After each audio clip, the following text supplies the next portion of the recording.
go, neighborinos. Elks Bombers tomorrow, big game. Elks traveling to Winnipeg today, and the Oilers preseason half over, thankfully. Last night, 6-1 loss in Winnipeg to the Jets. Now, Oil Country, I want you to listen to me very closely. It's a 6-1 preseason loss. There is only one appropriate way for you to react. Complete and absolute panic. Thank you for laughing, Jay. I do not mean that, though it was not a pleasant game to observe, obviously, as we dive right into the Oil Understood for GCL Diesel, providers of the best diesel engine components around, from turbochargers to ejectors, fuel pumps to sensors. They are the critical engine component experts, proud to serve Edmonton and Northern Alberta for over 50 years, and now a proud partner of Edmonton Sports Talk and the Reid Wilkins Show. GCL Diesel. Diesel understood. All right, we'll just quickly go over this one. I know it's been talked about on other shows today, and the Oilers were off today. Oh, I should mention this as well. Head coach Chris Knobloch will be on the Nielsen Show tomorrow at 8 a.m., so make sure you tune into that. I didn't see the first period because I was driving home. I got home to watch the second period, and it got out of control. Hard to evaluate the Oilers offensively because they didn't touch the puck a lot in the second period. In the third, the onslaught sort of continued and then waned, and then the Oilers got a late goal. I'll just give some very brief thoughts. I am, and we've talked about the players that this was key for, Jay. Emberson, I thought, did okay. Battled through a couple of tough moments. He's going to be on the NHL roster, and I think we'll see how he grows as the season goes on. Philp played. I still think you see, again, a better Jets lineup, so probably overall not as noticeable, but I think you still see some signs of hockey IQ there. Savoy created a bit. Again, maybe not as much as against some of the lower competition he'd been up against earlier in the preseason. And I will say Drake Caggiula has generally been noticeable when he's played. Now, Drake Caggiula, the young guy they signed out of college 8 years ago, he's now 30 years of age, and he's over 200 NHL games and many more in the minors. So you kind of expect that if he's playing against a younger lineup, you'll notice him, and that even against an older team, against the Jets, he'll still have that sort of figure-it-out ability while he's on the ice. So those are my very preliminary. Oh, and Skinner, despite allowing 4 goals in a couple of periods, I thought he made some really good saves. Winnipeg had a better lineup. They had the puck more. Once they really settled in, like I said, it was a bit of an onslaught, bit of keep away, especially in the second period. But I said this because I think the concern about the right side of the D is legitimate. Like, even in the preseason, I can't tell fans, oh, don't worry about it. It'll change in the regular season. That's a legitimate concern. Can you imagine if Skinner would have gone in and allowed like 6 goals on 17 shots? That would have had people upset. I thought he was good. So that's what I'm saying, Jay. I focus on some individual guys. You probably thought they were going to lose that game. But no, I was joking off the top. Do not panic. I agree. You're not panicking. No. Did you even bother watching any? Not a minute. Yeah, preseason hockey for you, eh? It's like, so I'm used to watching it and taking a professional interest in it. Yeah, as the preseason moves along here, obviously, there's going to be more of a form of a lineup coming together. And that's, I think, what most Oilers fans are wanting to see, is how this team's going to be shaped. The right side of the defense was a problem coming into camp. It's going to be a problem leaving camp. Probably. Unless there's a move that is made. That's just the way that this team was designed in the offseason. I mean, you lose Broberg, you trade away Ceci for Emberson. Vinny went to Vancouver. At the time, remember that? At the time, that was thought, okay, now the Oilers are going to match the Broberg offer. That was the straw, that would move the needle to make that happen. Well, no. And then you're left there saying, well, okay, well, who's going to play defense right on this team competently? Yes. And that question is still being asked. Yes. I do think Emerson will probably be a good player. I just don't know if he's a second pairing guy. I still, Drew Remenda said it, to a point that Emerson shines in a less meaningful role. It was an underhanded comment, but that's, I guess if you could ask me one thing that I'm looking forward to as this goes on, the preseason that is seeing Emerson in his actual role, which will be a bottom pairing defenseman. Or with Nurse. Right. I just don't, who knows? Maybe they have a lot of chemistry and they work well together, and Emerson looks better with him than he is with who he's playing with currently. That's going to be a big storyline. And I think one thing I want to see now is actually Draisaitl with Skinner and Arvidsson. And I'm assuming we're going to see that in one of the next two games, and then probably in the final two. I don't know if both McDavid and Draisaitl are going to play both of the next two. Maybe it's one each, and then they play the final two. But that's another thing I'm sort of looking out for as we move along. It'd be interesting to have Coach Knobloch on tomorrow morning on Dustin's show. Yeah, because there are some battle, maybe not battles, but there are some. Well, maybe. Or has Josh Brown played poorly enough that it's just going to be Stetcher on the right side in the third pair? Or has it opened up for Travis Dermott to get a contract just because? Maybe. I mean, Brown has not looked good. And that worries me a little bit. Then that's why that's part of that position group is concerning, because we've seen it. You know what it's like with teams that, well, the Oilers, I don't think the Oilers are going to be a bad team, but where there might be an area of weakness, are you selecting a player for the job out of three people who deserve it? Or are you selecting a player for the job because you need to have someone do the job? Right? When the Oilers were bad, they had 8 or 9 positions like that. Right. Well, we need somebody there, so I guess it's this guy. Right? Well, I think it's going to be the best of the warm bodies that you have available to you that's going to get the job. And that is, right. But that's not a team that you would think that can go and win a Stanley Cup, is it? Yeah, you wouldn't want to have that weakness. And by all accounts, they're challenging again this year. But everybody has this thought in their mind that, wow, don't worry, it's trade deadline or during that they're going to pick up that defenseman that is missing from this group. Right, and that's the thing. It's not just one position. The way I look at it is, there's usually most teams have 7 defensemen on their NHL roster. So to me, it's actually 3 spots, because if Emerson plays number 2 minutes, I would think at this time that's too high for him. Now, the thing is, though, with him, that's the one we could be wrong. We may be doing this on November 15th when there are a dozen games into the season or whatever and saying, oh, seamless. He's cool. But then you're going to have possibly 3 players playing slightly or greatly above where you would like them to be. If Emerson's the number 2 on the right side, Stetcher's the number 3 on the right side, and Josh Brown or whoever is the 7th guy, and maybe doesn't play a lot, but that still speaks to the depth.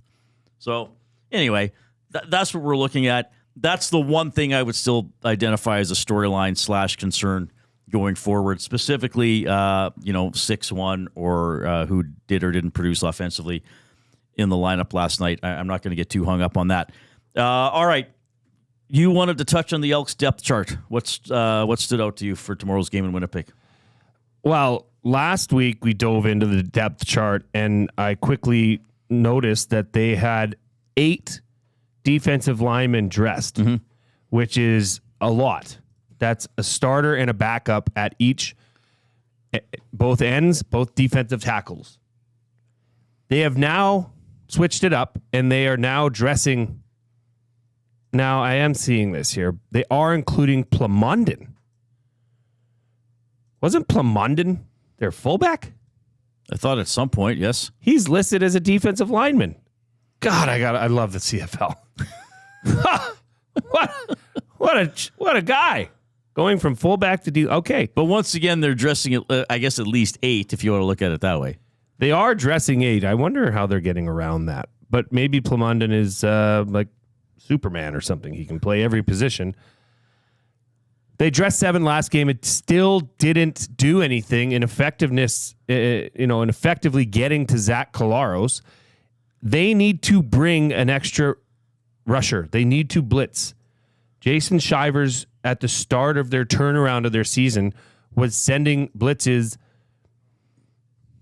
at least one every 3 series or change of yardage kind of thing.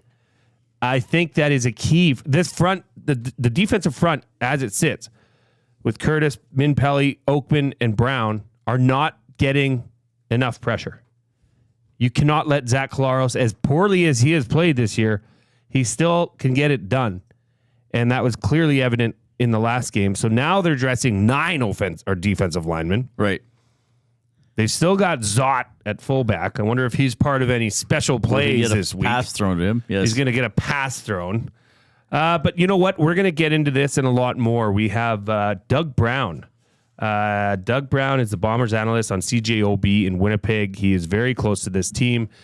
We're going to interview him around, right away after the break. But I want to touch on this from him as a former defensive lineman. Right. This seems like a lot of bodies around there, but they are really thin. Looking at this depth chart, they have created an incredible amount of depth on the defensive side, and they are running very thin. Like Eugene Lewis doesn't have a backup. Curly Gittins Jr. doesn't have a backup. Tevin Jones, no backup. Mitchell, no backup. Well, and Cobb's out. So there's another receiver down. Yeah. Mathis is drawing in, but no backups there. There's only one receiver at backup. What is going on, Reid? I'm perplexed. All right. We will talk more football as we move along. U of A variety as well. We're going to just do my off-topic topic here. This is I don't know how this one's going to go. I'm actually asking for your help, Nasties. The off-topic topic presented by William Huff. Since 1952, William Huff has provided industry-leading graphics with design, print, and install, all in-house for thousands of valued clients. Their unparalleled customer service, combined with decades of industry expertise and a desire to make every job the very best it can be, is what they call the William Huff Advantage. Visit their website at williamhuff.com or give them a shout at 780-454-4536. Can someone explain this animal to me, Zach? Go ahead and put it up.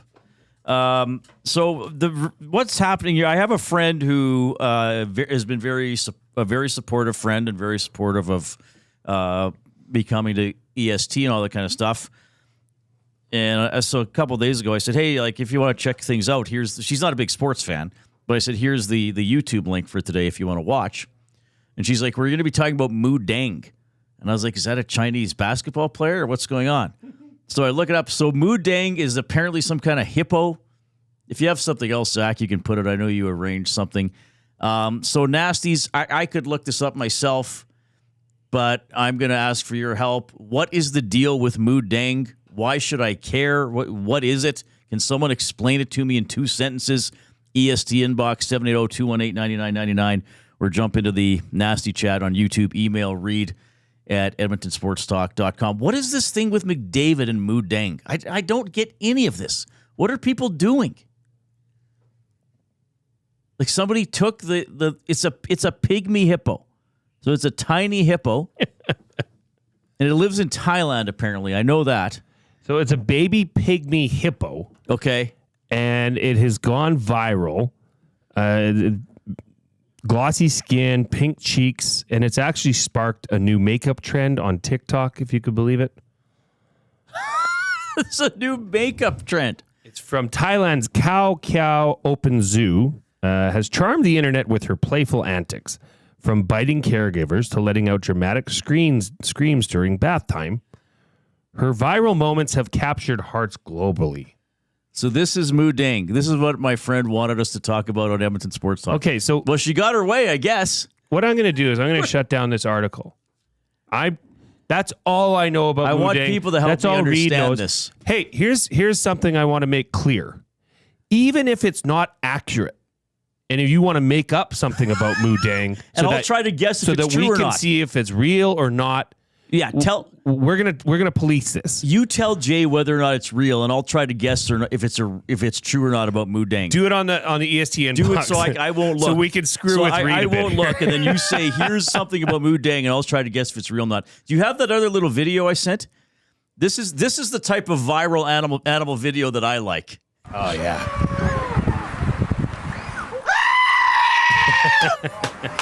Yes, the screaming goat. I love that. I find that extremely funny. Still to this day. That sound reminded me of the part of the latest version, the animated version of who's the guy that the Grinch. The Grinch. Remember, he's got that goat that follows him and goat scares. Again? Yeah. How hard is it to play the goat again? I like that. I love this. See, that I find, to me, that's a true viral animal. I don't get the hippo obsession. Hernan's walking by me like, how did Reid even get a show? Yeah, what's going on? Anyway, so that's a good idea. The off-topic topic is write in a tidbit about Mood Dang, but only tell Jay whether or not it's true, and then he'll ask me if I think it's true or not. We'll weave that in throughout the show. Something to look forward to. Doug Brown from CJOB to talk some Bombers and Elks. But first, the Coob with a sports update for Sit and Sleep.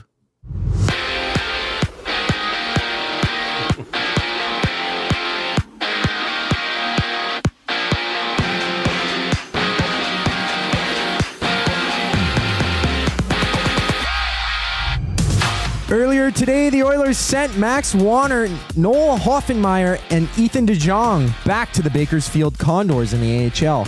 Oilers preseason continues Saturday against the Kraken. It's a 5-game slate tonight with the Sabres facing the Sens, Canadians playing the Leafs, and the Bruins Rangers. All 3 of those games start at 5. Texans wide receiver Nico Collins and running back Joe Mixon and Damian Pierce did not practice today. Texans' next game is Sunday against the Jags. Thursday Night Football sees the Giants and the Cowboys. Lieutenant Eric is down at the Century Casino Sports Bar and Lounge for that one. He'll be there every Monday and Thursday night for all the NFL action. Kickoff for Giants-Cowboys is at 6:15. Elks wide receiver Gavin Cobb and running back Javon Leake are out for tomorrow's game against the Bombers. Justin Rankin will get the start at running back for kickoff at 6. And there's an EST watch party for the game back at the Century Casino Sports Bar and Lounge for that one. So if you want to hang out with me, Reid, Jay, or any of the Nasties and other EST members, we welcome you down to the Century Casino Sports Bar and Lounge for that one. Doug Brown, Bombers analyst on CJOB Winnipeg, joins Reid and Jay just after the break. And I can't forget that this sports update has been brought to you by Sit and Sleep. The wait is over. Sit and Sleep is now open. Celebrate with over 20,000 square feet of savings on the trendiest furniture, home decor, and mattresses. Apply for your Sit and Sleep card today to make no payment for 18 months interest-free. I'm Zachary Kubish, and that was your EST update. Don't feel like working? Join the Hangout. You never know what you might hear. Weekday mornings 9 to 11 on EdmontonSportsTalk.com. Get to know the winners, props, plays, parlays, and more with Nielsen and Hustler. Weekday mornings at 11 on The Lock Shop. Only on EdmontonSportsTalk.com. Come get your game on at The Ranch. The Ranch lets it all hang out with a championship caliber design, premier conditions, and above all, a fun laid-back experience. Get top-notch service and unmatched value every time you play at The Ranch. Think you have what it takes to go low? The best value for your golfing buck is always The Ranch. The Ranch Golf and Country Club. 10, 50, 100, and 200 round packs on sale. TheRanchGolf.com. Hi there. If you're like me, you like to picture yourself in luxury, even though there's absolutely no way you could afford it. And if you can, well, even better. Thankfully, I picture myself in something that is luxury, but still absolutely affordable, like the all-new Mazda CX-90 from Park Mazda. With the new luxury features like facial recognition settings and quilted detail Napa leather seating, I can pretend to be comfortable with all of my proper settings activated without even touching a button, thanks to Mitch Lewicki and the great staff at Park Mazda. I like to picture Mitch Lewicki with like a giant eagle's wings and singing lead vocals for Lynyrd Skynyrd with like an angel band. And I'm in the crowd hammered drunk. Park Mazda, your dealer for life in Sherwood Park off Y Road, parkmazda.ca. Few of us can say that we're over 60 and still hot, but Mr. Mike's Burger can. And to celebrate over 60 years of Mr. Mike's famous burger, you're invited to taste history for only $8.99 at Mike Burger Madness. Savor the original flame-grilled Mike Burger on their signature garlic French loaf for a limited time. Dine-in only price of just $8.99. Sides extra. It's Mr. Mike's Mike Burger Madness, and you'd be mad to miss it. Offer ends September 30th. Eat locally, enjoy casually.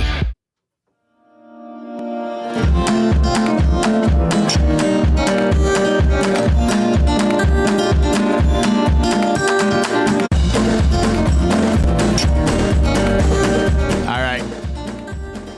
Apparently, the Nasties are participating in the assignment.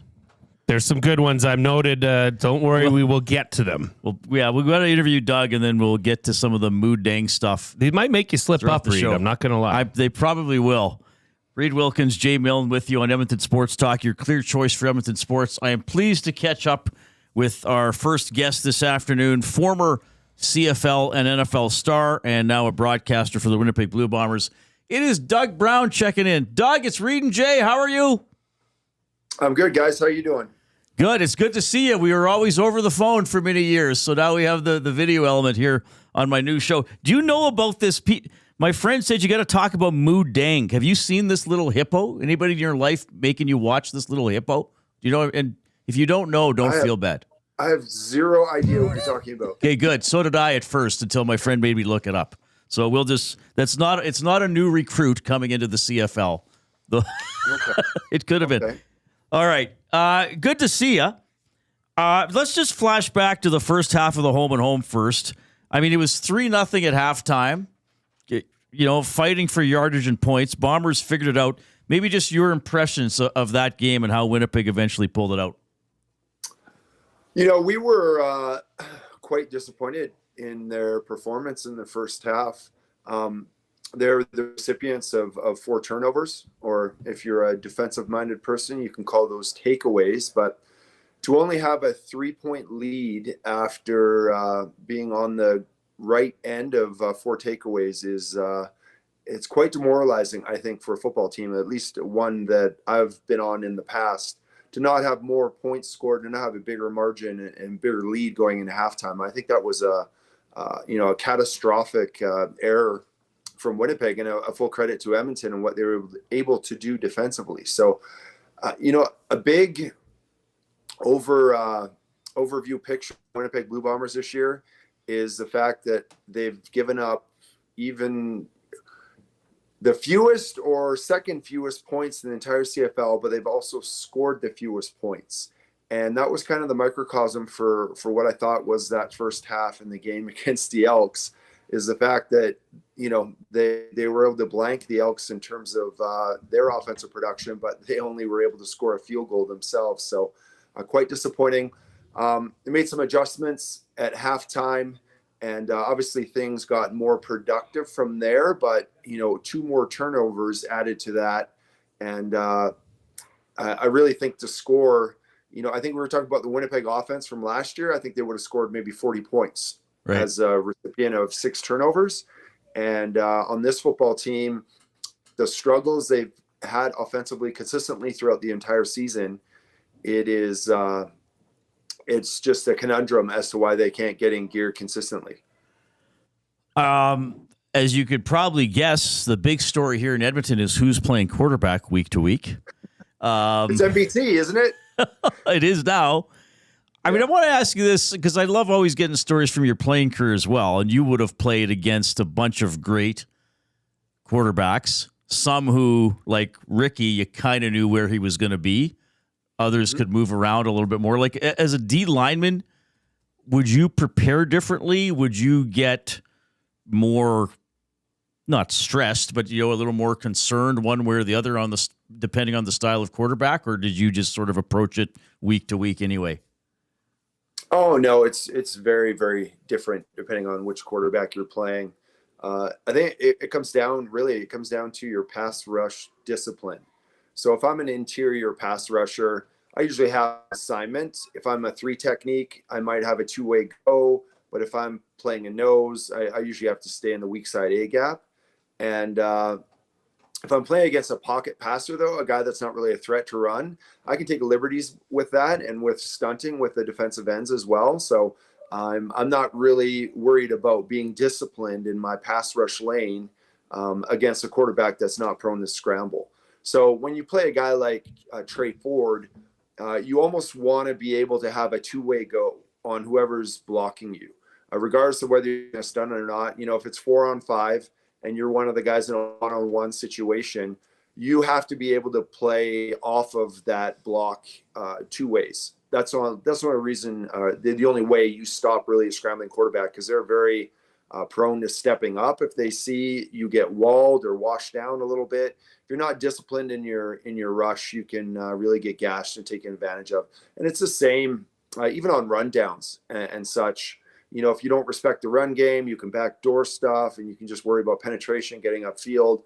But when you're really concerned about a team that has an excellent run game like the Edmonton Elks do, then you better be gap sound and you better have excellent leverage in your responsibility, be that A gap or B gap, which was my situation. But one guy gets cut off, one guy gets washed out of his gap. And, good running backs have the vision to see that. And that's 100% where they hit it. And that's how they get downfield and pick up a lot of yards. Doug Brown joining us, Bombers analyst on CJOB Winnipeg. Doug, this is Jay Milne. Through 14 games, Zach Collaros is not necessarily lighting the world on fire with his stats. He's thrown 9 touchdowns and 14 interceptions, which is well below his career average, as everybody would know. However, he has led this Blue Bombers team to the top of the Western Division at 8-6. How is this happening? Well, I don't think Zach necessarily has too much to do with it, actually. So, I mean, he's a Hall of Fame player. He's created an incredible legacy in Winnipeg. I think he's a first ballot guy. He's won multiple Grey Cups here, multiple championships. He's won MVPs. He's an all-star. And it just hasn't happened for him this year. There's been a lot of changes. There's been a ton of injuries and turnover in the receiving group. And I think there's been a lot of change in how defenses play against him, too, that really, really frustrate him. So I think, back in the day, we had Nichols and we had Paul LaPolice as the offensive coordinator. And Matt Nichols actually would be the perfect quarterback for the kind of defenses that people are playing of late in the CFL, where they're taking away all your deep shots. And Matt Nichols used to love to check the ball down to Andrew Harris. And if he was 15 touches running the ball and another 10 receiving the ball, that was in the flat, a super high percentage pass, that was their recipe for great success back in the day. When we got Zach Collaros and Pierce became the offensive coordinator, things changed gradually, but they got much more aggressive. And to the point, I think they got a little bit impatient about nickel and diming teams down the field, if that is all allowing. If some defenses are schemed to allow things to happen in front of you, and you're not patient enough to continue to take that, and you don't have the degree of execution that you're not going to make mistakes doing that. As you guys know, in 3-down football, you make one mistake on 1 down and you're going to be off the field. You're going to be punting. So I think it's the aggressive nature of Zach Collaros and Buck Pierce that have finally caught up with them this season. And I don't think they've adjusted well. Combine that with changes in the offensive line and injuries that's happened to the receivers. And I think those are the underlying reasons why they're underperforming offensively. Even though just as recently as last year, they were the top offense in the CFL, hands down, and scoring points was the least of their concerns. So it's amazing how quickly things can change and how teams can adjust to playing against you in the matter of one season. Now, I want to get your thoughts on this, given your defensive acumen. I mean, one of the best to do it. The Double E released their depth chart today. And I spoke about it in the intro in our show. And last week they dressed 8 defensive linemen, and this week they've bumped it up to 9. And they have 4 starting positions. Have you ever played on a team that dressed 9 defensive linemen? And I think I have an idea, but in your opinion, why do you think they're doing this?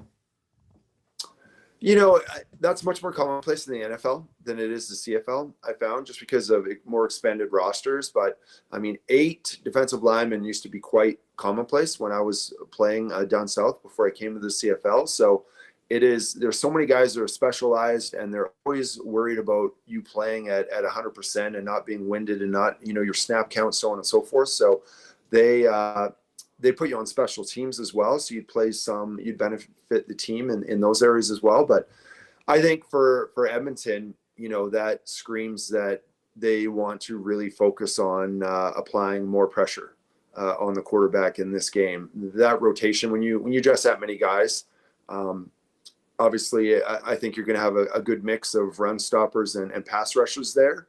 So you're going to be able to put guys and interchange guys in certain situations and have them play to their strengths, but also going to eliminate any excuses for anyone, getting caught up in a long drive on the field, because you have that depth now. So that's got to be it. That's, if they're assessing the film and they're making a change and they've got, 8 or 9 defensive linemen on the field now, they're saying that pressure needs to be a major factor and ingredient in the rematch is what that tells the football team. Yeah, well, I don't know what the stats are, but it seems to me the Elks don't get a lot of sacks. So that's, and I always love those rush ends that can get in there and make sacks. I mean, but when Jay brought this up earlier, I said, I don't think Doug Brown was ever part of a rotation in the CFL. Like a perennial all-star. I don't think most defensive coordinators were taking him off for a play.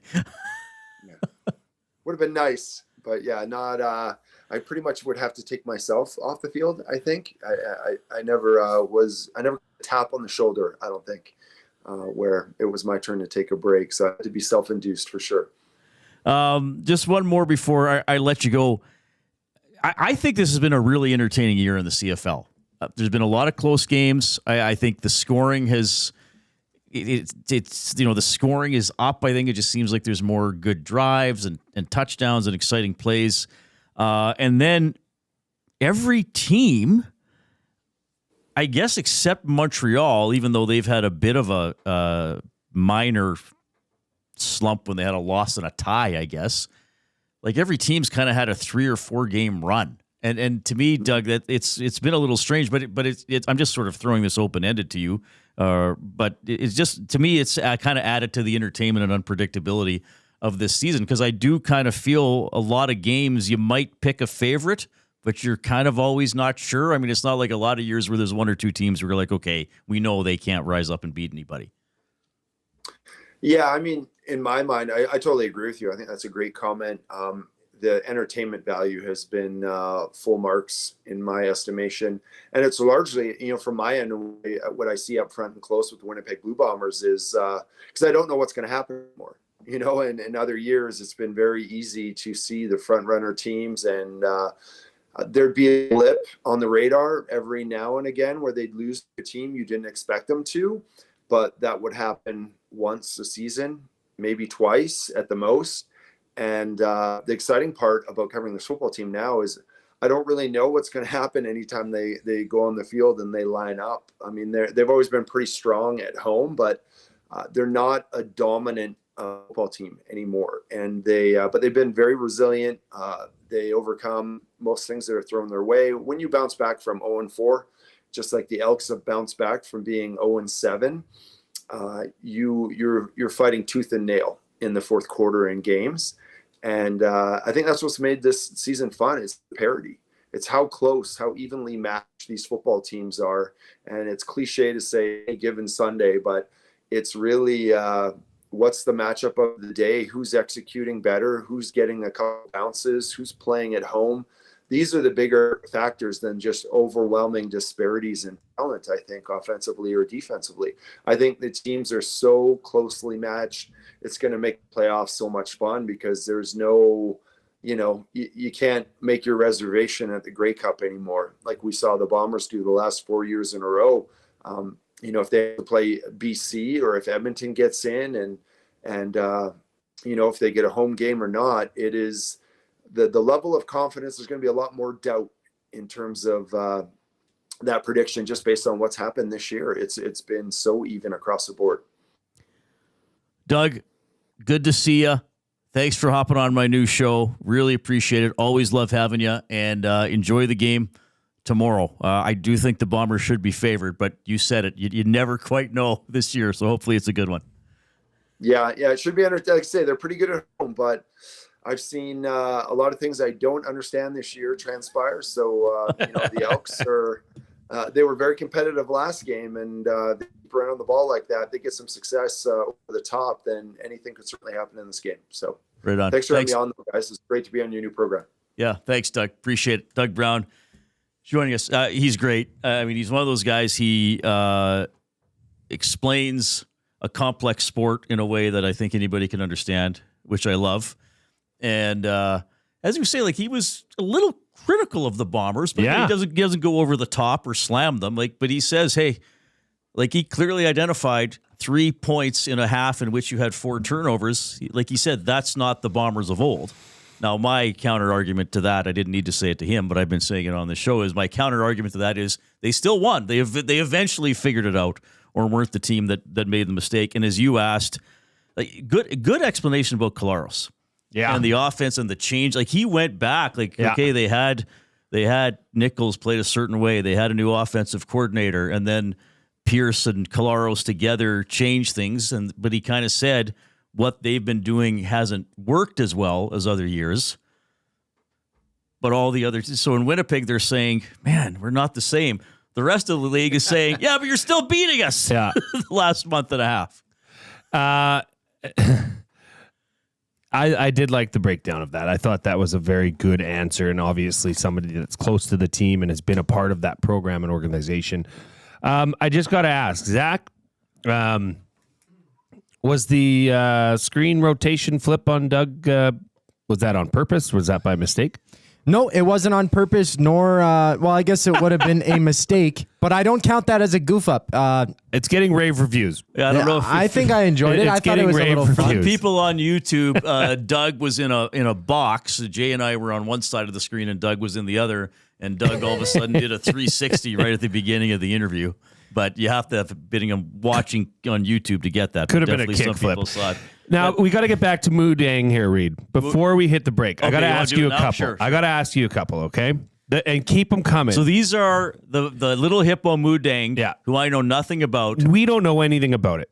But you're learning more than I'm learning, but I've literally asked Nasties in the ESPN box, okay, but you have to tell me if this is true or false. Right. I don't know. I'm going to try to guess if it's true or false about Moodang, the little, is it in Thailand? The little Thai hippo? Yeah. Okay. Moodang was a Chinese empress during the Tang Dynasty, proven to be a distant relation of Connor's. Of McDavid's? No, false. If they'd left out the last part, I might have said true, but I'm going to say no. Okay. Spency 5, that was from Louis. Spency 5 Sensi. Moodang is the mascot for the Hutto Hippos high school football team in Hutto, Texas. I'll say true. True. He's already a mascot around the world. Well, the hippo is the mascot of the Hutto Hippos. Oh, not Moodang specifically. But it looks eerily similar, so I'm going to say true. Okay, good. And do you know how Hutto became the Hippos? Hutto, Texas is a small town in Texas. Their school name is the Hutto Hippos. Probably because of the spelling sequence, Huddo, Hippo. I read into it. In 1915, a hippo got loose from a circus train and wreaked havoc on the city.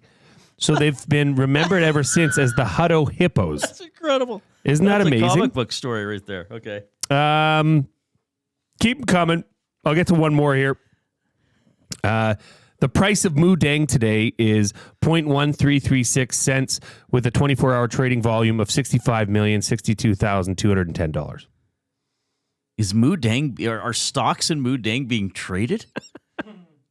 I'll say false. False. That's a good one, though. That was that's very good. I was like, did the zoo put it on the on the stock market? These are good. These are good. So I've got a couple more I've got to get to, but we'll leave them for after the break because we got to get into one here. And we then have our afternoon debate. We have more on Moodang. We have Blake Fiddler, one of the top players on the Edmonton Oil Kings this season. That's all in the next hour on the Reid Wilkins Show with Jay Milne.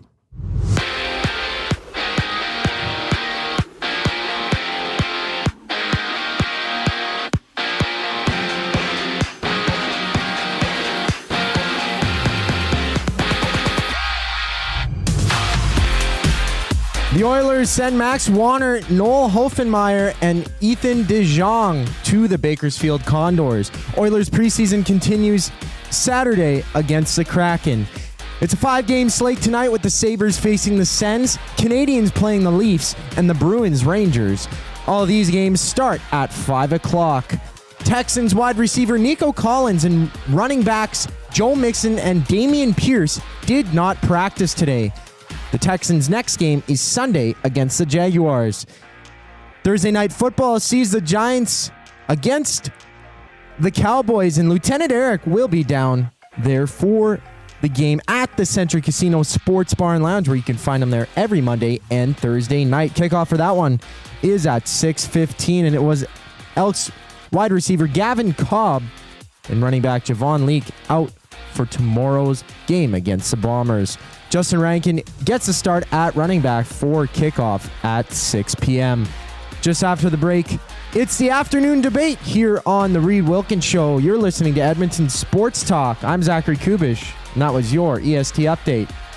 At Mind 360, we invite you to embark on your mental health journey in a safe and comfortable space. Conveniently located in St. Albert, Mind 360 has a diverse team of experienced clinicians that offer a broad range of tailored services for children, adults, and families. Furthermore, we are very proud to serve our military, veterans, and first responders. If you're looking for counseling, treatment, or assessment, understand that you are not alone. Contact Mind 360 at mind360.ca to book an appointment today. Food Sausages makes their meat with nothing but the best local ingredients. From chicken, beef, and pork, their gluten-free sausages are packed with flavor. Every single bite. Get a 10% discount when mentioning Edmonton Sports Talk in-store or use the code EST when shopping online at foodsausages.ca. Plus, you get free delivery on orders of $100 or more. Find them at 6736 99th Street. Food Sausages. You can't beat our meat.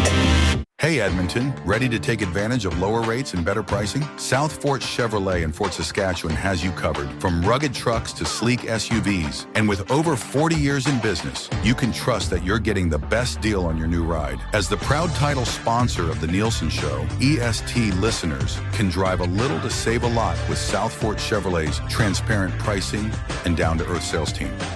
Visit us today in Fort Saskatchewan or online at southfortchev.com. Since 1952, William Huff has been the heartbeat of Edmonton's advertising world. From humble beginnings to a citywide powerhouse, we've been the go-to for signage from print to design and installation. Partnering with Edmonton's top sports franchises and major events, we've helped shape the city's global reputation. Our secret? Unmatched customer service, decades of experience, and a passion for excellence we call the William Huff Advantage.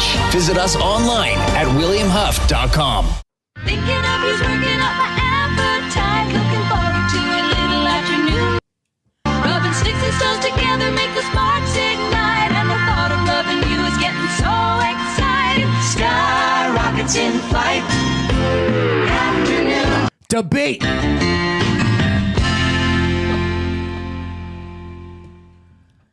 Go ahead, Zach. You're up. Oh, I didn't know I was taking control of this. Okay. Well, welcome back to the Reid Wilkins Show. I'm Zachary Kubish, the producer. Reid and Jay, of course, it is their show, but this is the afternoon debate once weekly. We do this, and this is personally my favorite segment. Maybe I'm selfish because now I get to be in control of a debate. I'm the mediator. If you guys haven't seen the afternoon debate before, pick a topic, and whoever was the loser from the week prior gets to start. So whatever happens, right? The initial person gets to pick their stance on the topic, has to debate it. You just can't come in with a preconceived winner, as was clearly displayed last time. Yeah. And well, Reid you guys thought. I think Reid got screwed a bit. That was the sandwich hot dog debate. I've already forgotten, Jay. Right, it's on to the next one. You got to forget. It's like the game. You focus on the next one. But this week's topic is, would you rather have the ability to have super strength or the ability to fly as a superpower? So, Reid, you took the L last time, and now you get to take the reins and pick your stance. That is a great topic. I would choose flight over super strength because I think flight would come in handy more often. You wouldn't have to Uber. You wouldn't have to stand in a crowd. You could just fly into the stadium in your seat. I mean, you still have to show your ticket. And, if you were in a situation that might require super strength, you could just fly away. It would be a great way to travel. You wanted to go somewhere, you could just fly there yourself. I just think there'd be more uses for flight as a superpower than for super strength, which I would think be an interesting power in itself. But I just think, the ability to fly and get around that way. Now, well, I won't say the downside because I'm supposed to argue in favor of it. But that's for me to do. I would take flight. Well, I'll rebut myself after. I'll offer my own rebuttal after you go. All right. Well, this is a good debate topic. I like this one. There's lots of ways you can go, right? And Jay, now it's your time to take the floor as the mediator. He's so good at moderating. Okay, so I'm just going to go ahead and say it, that this is not even close. I would rather have the power of super strength, obviously. Here's the thing, Reid. If you're a super strength, obviously you're not going to get into any sticky situations, walking down back alleys by yourself. Nobody's going to bother you. And if they do, flick them with your finger and they are gone. They are decimated, dead, gone. Now, here's the thing. It's obvious about super strength. So I'm not going to base my debate argument so much on the pros of having super strength. I'm going to rather look at the cons of if you were to gain the power of flight. Yeah. Or the ability to fly. I think you would kill yourself much sooner than I would with super strength. You don't know about weather patterns because this is new to you. It's not like you were born with this ability. You were given this ability. You don't know about power lines. I mean, birds have a sense for this. I'd fly around them. You think you would? I'm not going blind along with gaining flight. No, I still have my thunderstorms, eyesight. Reid, lightning. The likelihood of getting fried by flying into a thunderstorm would come into play with the ability of flight. I think the power of flight is a much harder power to harness and thus would create much more personal harm. The power of having super strength. Let him finish. The power of having super strength is just awesome.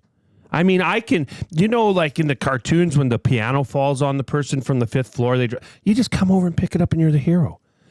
Super strength, although it would be hard to harness that power if you got agitated at a family event.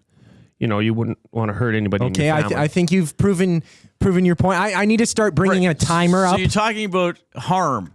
Okay, well, you just said in your argument, you could just flick someone with your finger and kill them. A bad person, though. Flight is not going to kill anybody, and you would learn how to fly and navigate slowly. Okay, today I'm just going to fly around the block. Then I'm going to see on a sunny day how high I can go, if I can still breathe and all that kind of stuff. If you can still breathe. Great question, Reid.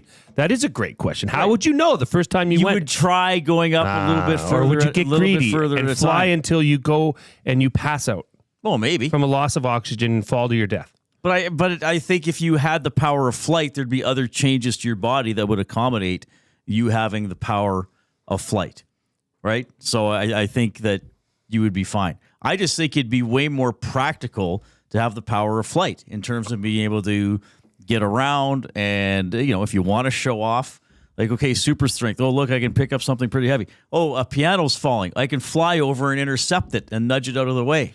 See, here's the thing, though. I'm also looking at this from an economical point of view. I think having the power of super strength is much more saleable than having the power of flight. The only benefit of the power of flight is if somebody hops on your back and you can fly with them. But guess what? Once again, that's going to throw off the aerodynamics of your flight. All this training that you've done, now you've got Zach on your back. Well, it doesn't work the same. I could go from county to county to county to country, showing off my super strength, getting paid millions and millions of dollars to do this. Well, I could buy my own private jet with the money I would make, and then I could fly myself wherever I want. The power of strength is worth money. Well, how did that work out for Peter Parker / Spider-Man when he wanted to show off his newfound abilities? He let the thief go in the hallway who later murdered Uncle Ben. So he learned with great power must come great responsibility. And that is really what this is all about. And I think, if you want to use your super strength not to fight crime, but just to aggrandize yourself, all right, that's fine. I would. I'd whore myself out. All right, That would be how Jay, I would do it. Reid, That's do you amazing. guys have any final statements that you would like to say on behalf of your argument for whichever power? No, Zach, I rest my case. Reid? I'm also resting. Okay, so Reid, you've taken the stance that you would save money instead of using an Uber or transportation or owning a vehicle even. You would be able to fly around and you could avoid a lot of traffic and everything like that. And the fact is, when you compare it to strength, there's really no violence. If you're flying around, you're kind of doing your own thing. And Jay, you pointed out that with flying, you can't really bring somebody else into the flight because you are the only one with the ability to fly and you don't have really practically the strength to carry me on your back or whatever. I mean, probably if you gave me a piggyback ride, probably you'd be like, all right, I'm done after 10 seconds. But on the side of getting monetary value and gain from that, if you're like the strongest man in the world's strongest man, they make a lot of money if you're winning these championships. You don't even have to train and you just show up and you lift 1,000 pounds and that was easy. You can make money from it. And So I won. Thanks. That's great. Let me finish. Please, that would be great. I think the fact that you pointed out where you could buy a private jet from the monetary gain really took the scale in the balance of me favoring you. And because of that, I think you won this afternoon debate. Play my music. Play my Play song. the music. I think I didn't get the right one. He's working up my appetite, looking forward to a little afternoon. Debate. Rubbing sticks and stones together make the sparks ignite, and the thought of loving you is getting so exciting. Sky rockets in flight. Afternoon. Debate. All right. That was great. What do we have on Moodang? Okay. The off-topic topic for William Huff. Facts, quote unquote, about Moodang. Okay.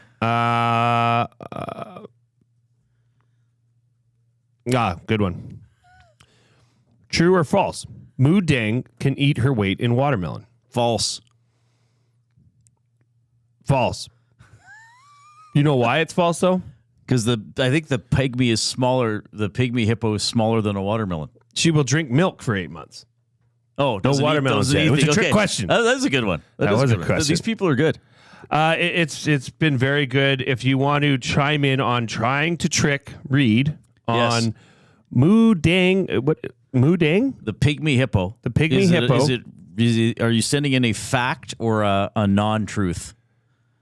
I will try to figure it out for our off-topic topic. Incredible. Can we not agree invisibility, though, would be the best superpower?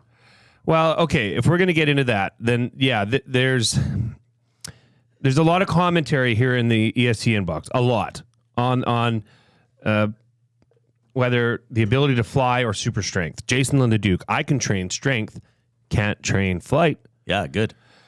Depends on how fast you fly. If you aren't Jet Plus, you could get into altercations in the sky because you don't, unless you have built-in radar. Okay. Plus, you have to flap your arms to fly. You'll gain a ton of strength. Well, no, the people who can fly in comic books don't flap their arms. They just have the ability to fly. They have the ability to fly. Propel themselves. Grumpy Cat. And Grumpy Cat, thanks for the nice email. That was a nice email. Thank you very much. Grumpy Cat says, Jay, watch Iron Man to learn weather patterns. So that must be, I vaguely remember Iron Man, but did he get into trouble with weather patterns? I can't remember. I do remember his first flight he took in the original Iron Man. He went so high that it froze up, right? And it was almost catastrophic. Oh, did that happen? I can't remember the first Iron Man movie. The Robert Downey Jr. one. Yeah, where he made the I've original seen it. flight. I just can't remember. Yeah, he went so high that he froze up. Oh, did the suit freeze? Yeah. Oh, okay. Well, this is just too clever. Dean in Clairview says flying should have won. Your song says skyrocket in flight. That's right. That's very true. Okay, Jimbo, back in on the Moo Dang before we get to the top of the hour. I here love at 4 this Moo o'clock. Dang stuff. This is from Jimbo. Moo Dang tried to steal my wife. True or false? False. True. Stole her heart. Oh, very Stole good. her heart. Very good. Okay, but seriously, there is a Moo Dang makeup trend happening where they because the pinkness of Moo Dang's face and it's a trend. I'm not even kidding. Beauty influencers are trying to make Moo Dang makeup happen. Wow.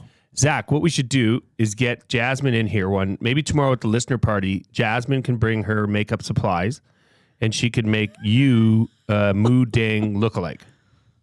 I'm good. Why does he get to do good it? for it? Why does Zach get all the fun? Yeah, I'll do it then too.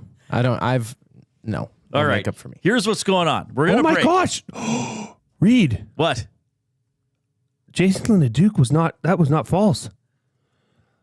Moo Dang is trading.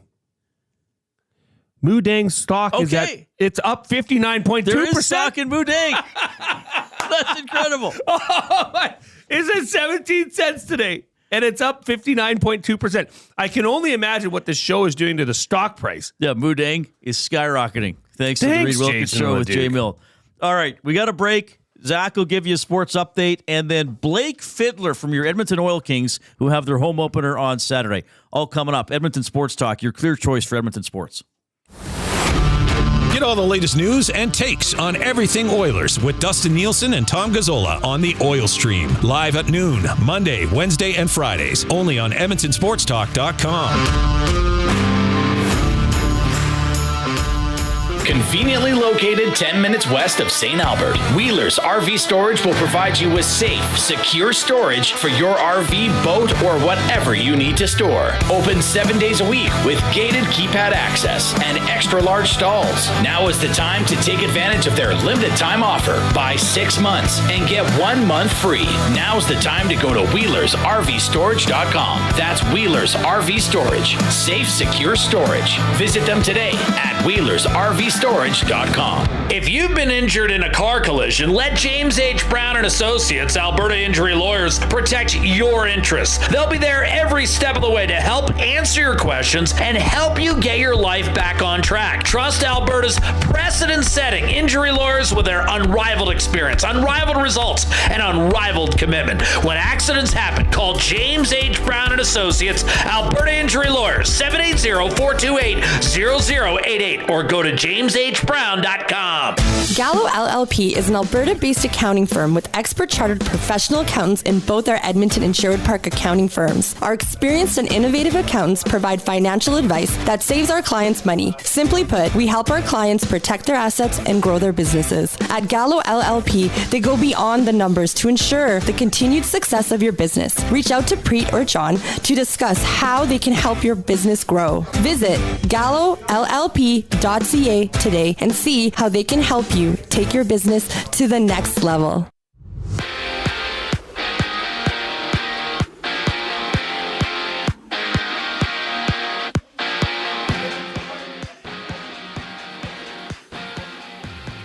The Edmonton Oilers send Max Warner, Noel Halfenmeyer, and Ethan DeJong back to the Bakersfield Condors. Oilers preseason action continues Saturday against the Kraken. It's a 5-game slate tonight. Sabres meet the Sens, Canadians playing the Leafs, and the Bruins against the Rangers. All three of those games start at 5. Texans wide receiver Nico Collins and running backs Joe Mixon and Damian Pierce did not practice today. The Texans' next game is Sunday against the Jags. Thursday night football tonight sees the Giants and the Cowboys, and Lieutenant Eric is down at the Century Casino Sports Bar and Lounge for that action tonight. Kickoff is at 6:15.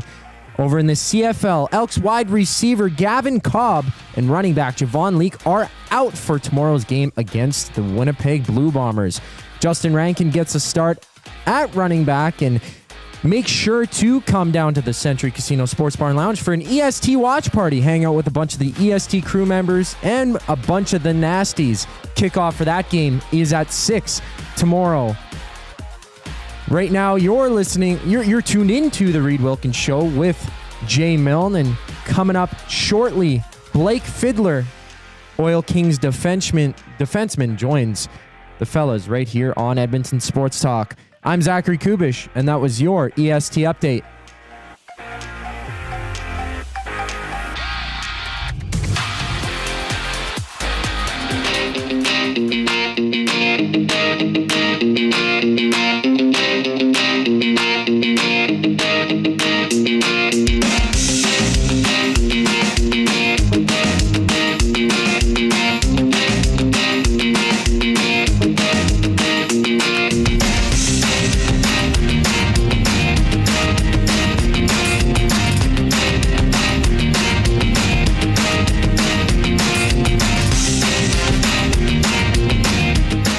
So here's what we've talked about on the show so far.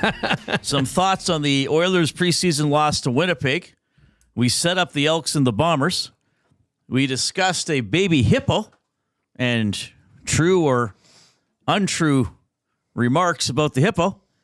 And we talked about whether you would like to fly or have super strength.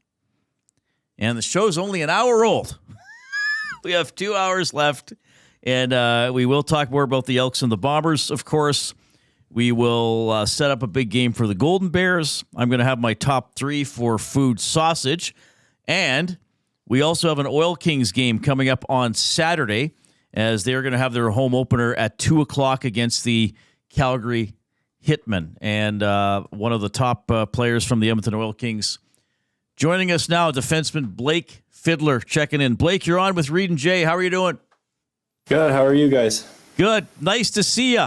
Few things we want to talk about here. Let's look at the first couple of games of the season. 3-1 loss in Lethbridge, 4-2 loss in Medicine Hat. They're supposed to be pretty good this year. Look, I know you wanted to get wins, but it's a long season. How do you feel you guys came out of the gate?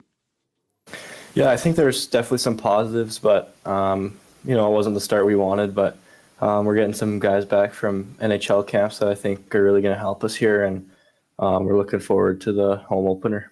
All right. In terms of your expectations for this season, I mean, you're a prospect for next year's draft. You're a big guy, 6'4", over 200 pounds.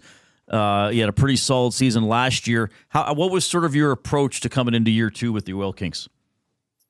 Yeah, I'm another year experience, year older. There's a lot of positives from last year. Just looking to take another big step and kind of just have fun with it, play my game. And, I think we're going to have a really good team this year. So it should be lots of fun. All right. So you're not the first Fiddler I've interviewed. I don't know if you know that or not. You talked to your dad several times, Vern, over the years. What was it like growing up with an NHL player as a father? Yeah, it's been awesome. I mean, he's been through it all, and he's helped me so much throughout my career, and with the little things and preparation, and he's someone I can go to every day, just with life and with hockey, and he's been a really big part of my career so far. So it's definitely nice having an ex-NHLer as your dad. So it's kind of interesting how this all worked out, right? Because he grew up in Edmonton, right? Yeah. And then you were born in Texas, right? Yeah. But then you wind up as an Oil King. I was born in Nashville, but I lived Nashville, most of my life. Yeah. Grew up in Texas? Yeah. Right. And now you're in Edmonton. Is it just sort of weird for the family how that all worked out? Yeah, it's kind of weird how it all worked out. I got a lot of family here, so I'm living with my grandma of my dad's side. So it's nice to have home cooked meals and spend time with my grandma while I'm here. And then I got cousins and uncles and aunties over here, so lots of family that comes out to the games to support me. So it's been nice having my family here. What do you remember about your dad playing? I mean, he retired 7 years ago, so obviously you were old enough to really understand and view what he was doing. Would you like anything you remember special, or just about your dad being in the NHL? Yeah, I think just his work ethic. I mean, he had to work for everything he had. He wasn't drafted, and he was never a top guy, so he kind of had to get his role, and he had to know his role, like a third line grinder, can take faceoffs, penalty kill, and stuff. So, and then, yeah, I remember that about him. And then another big part was like when I was younger and he was playing, just being able to go in the locker room and see what the life of an NHLer is. So it was pretty cool to experience that. Blake Fiddler, Oil Kings defenseman, joining us. Blake, this is Jay. Coaching has obviously played a major part of your development and played a major role in that development. Who were a couple coaches along the way that played a role in getting you to where you are right now? Yeah, I remember I played in OHA for a year, Okanagan Hockey Academy in Penticton. It was the COVID year, but I remember Mike Egner. He helped me a lot, just habits and practice leading onto the ice. I remember he was a big part of that year of my development. I kind of thought that's when things started kind of taking off for me. And then he's coaching in Red Deer now, the D coach. So, and then Eric Silverman in Dallas, Coach Young too, Michael Young. They helped me a lot when I was 14 and 15. So we got some really good coaches in Dallas, and they've helped me a lot. Now, one of the biggest games for the Oil Kings every year is the teddy bear toss game. Is that something that you think the boys get talking about in the locker room, and who's going to pot that goal that's going to send all these teddy bears raining down on the ice? Is there any incentive provided? Is there maybe a friendly wager or two? No, we don't have any of that yet, but I think when it gets closer, we start talking about who we think is going to score and stuff. But I know today we were talking about that game, like what the jerseys are going to look like and stuff. We don't know what they look like yet, but I heard that they're pretty nice. Along those lines, what's it like to have the fan support in Edmonton? The Oil Kings, perennially lead the WHL in attendance. So what's it like to get that fan support and to play in an NHL rink? Yeah, it's massive. We got some diehard fans. We have the highest attendance in the league, and I mean, it really helps us on the ice. Like, like when there's lots of fans, like it feels like a little bit bigger of a game. It gives you a little bit more motivation and drive to win. So it's pretty cool that we have such great fans, and they're so supportive of us. All right. And you had a great experience as well, as you got to captain Team USA at the Halinka tournament.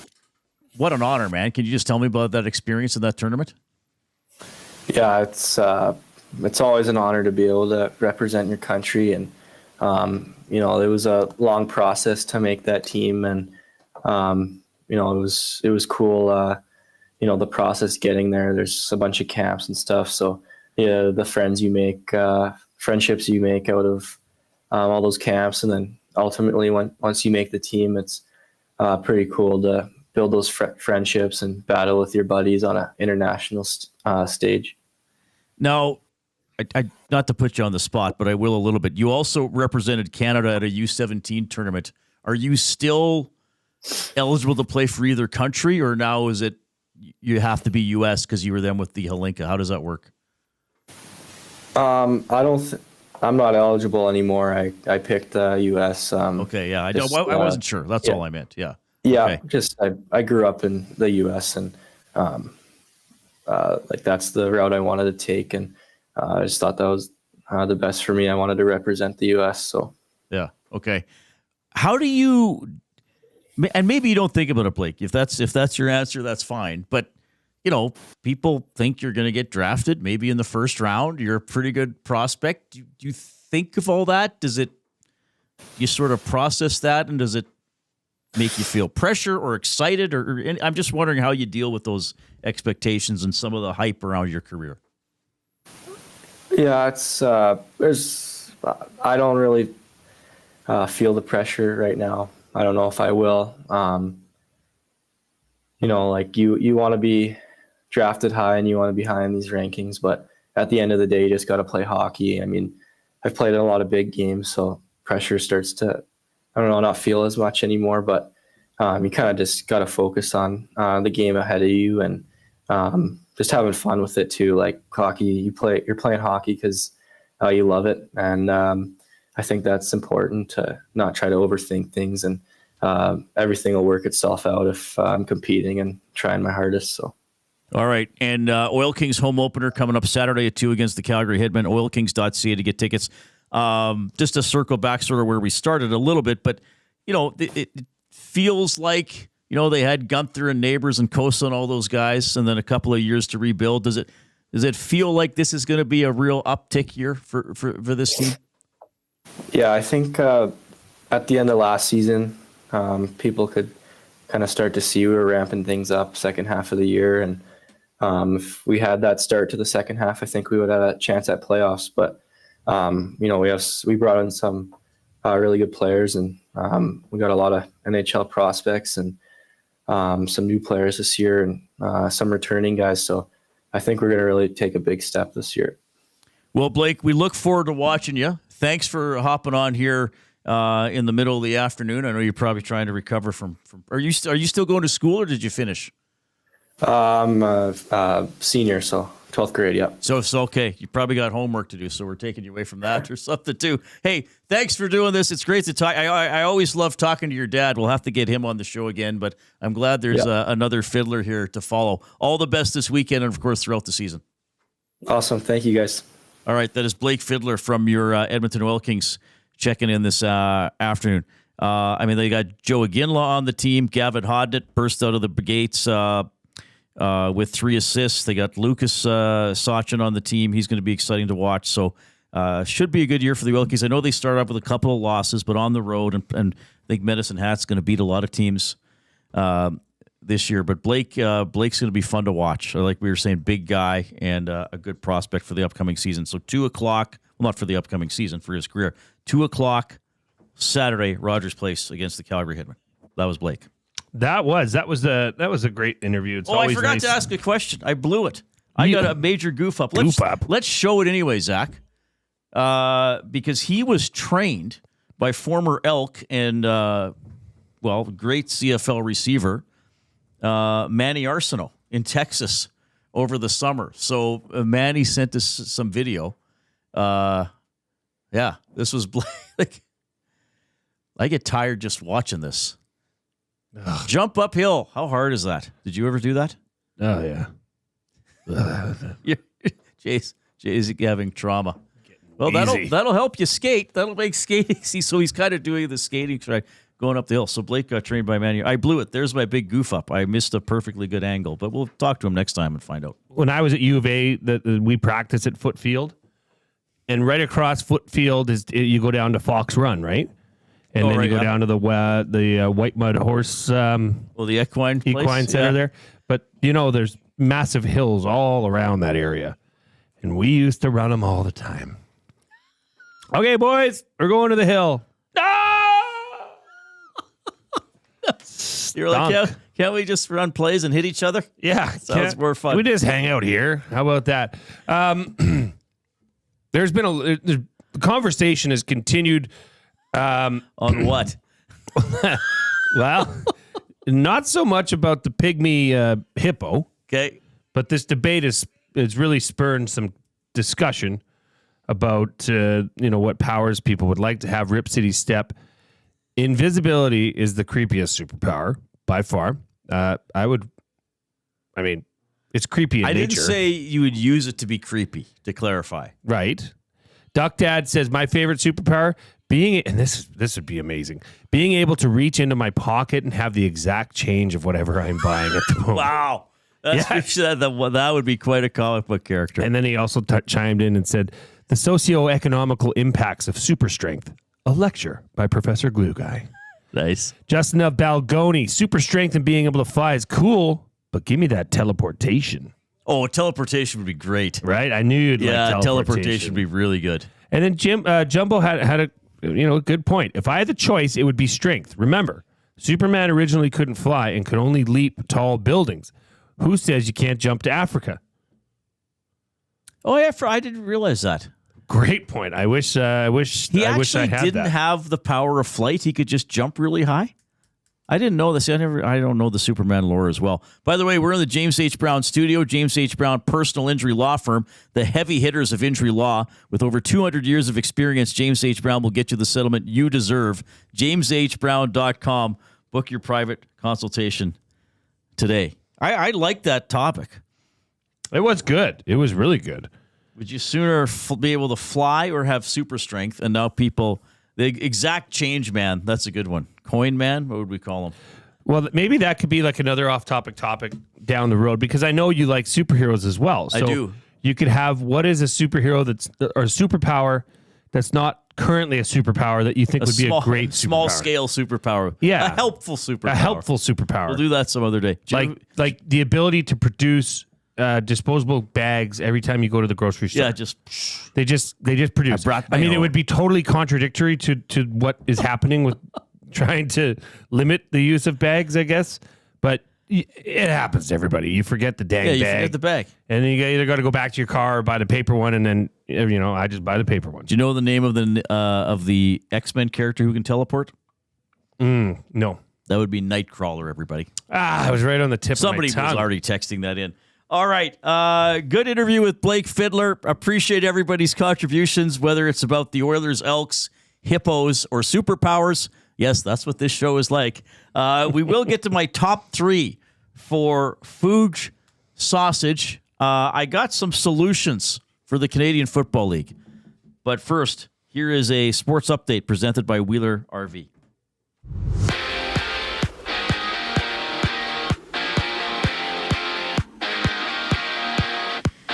The Oilers send Max Warner, Noel Hoffenmeyer, and Ethan DeJong back to the Bakersfield Condors. Oilers preseason continues Saturday against the Krakens. And the Anaheim Ducks posted on Twitter that goalie John Gibson underwent emergency appendectomy. He'll be out 3 to 6 weeks. There's 5 games tonight, with the Sabres playing the Sens, Canadians playing the Leafs, and the Bruins and the Rangers. All 3 of those games go at 5. Raiders wide receiver Devontae Adams is on the IR with a hamstring injury, being limited in practice today. Raiders Browns go Sunday. Texans wide receiver Nico Collins and running back Joe Mixon, along with Damian Pierce, did not practice. Texans' next game is Sunday against the Jags.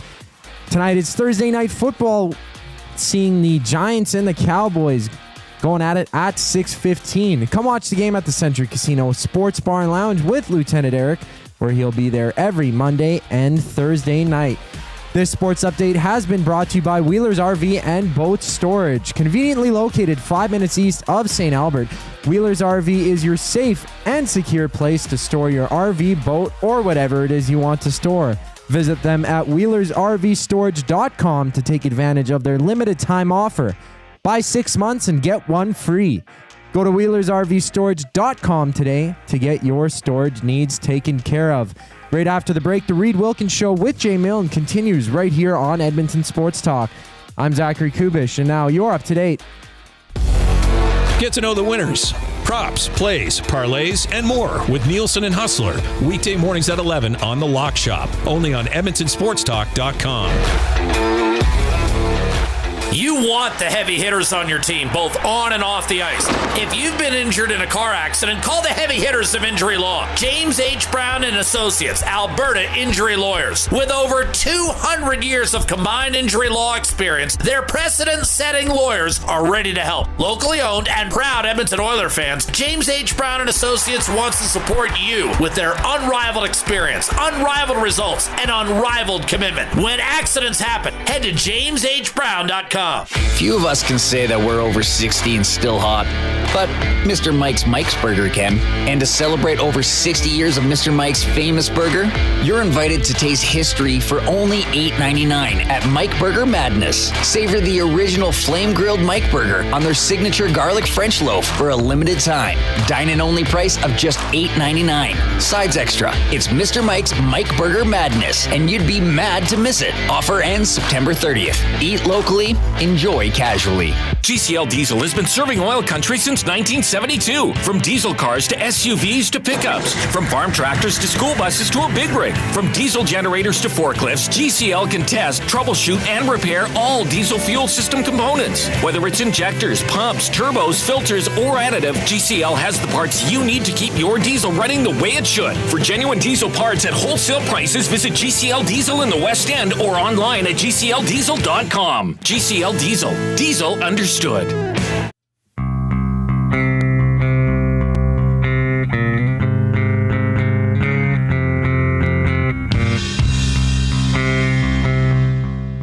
Hey, thanks, Zach.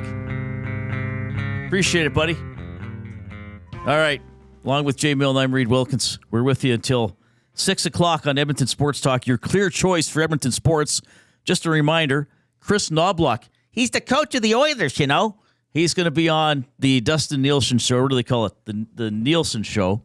I don't know. Let me find out. With Lieutenant Eric at 8 a.m. tomorrow here on Edmonton Sports Talk. So you can get it on YouTube. You can stream it through the iHeartRadio app or the TuneIn app, or just go to edmontonsportstalk.com. And, of course, if you can't get it live, get Edmonton Sports Talk wherever you get your podcast, or then the YouTube video will be posted too, and you can go back and watch it. We're going to get to my top three here in a second. We had a fun show. Well, we have a fun show every day, but I enjoyed. I wasn't sure what some of the feedback would be like when I got into the, because we had a bit of a critical tweet that we don't take callers, and I went a little bit behind the scenes on being a radio show host and taking calls and interacting with the audience and stuff like that, which we do a lot here. But I most of the comments I got were either I didn't know that, or that was like, we didn't get a lot of, shut up and quit talking about yourself.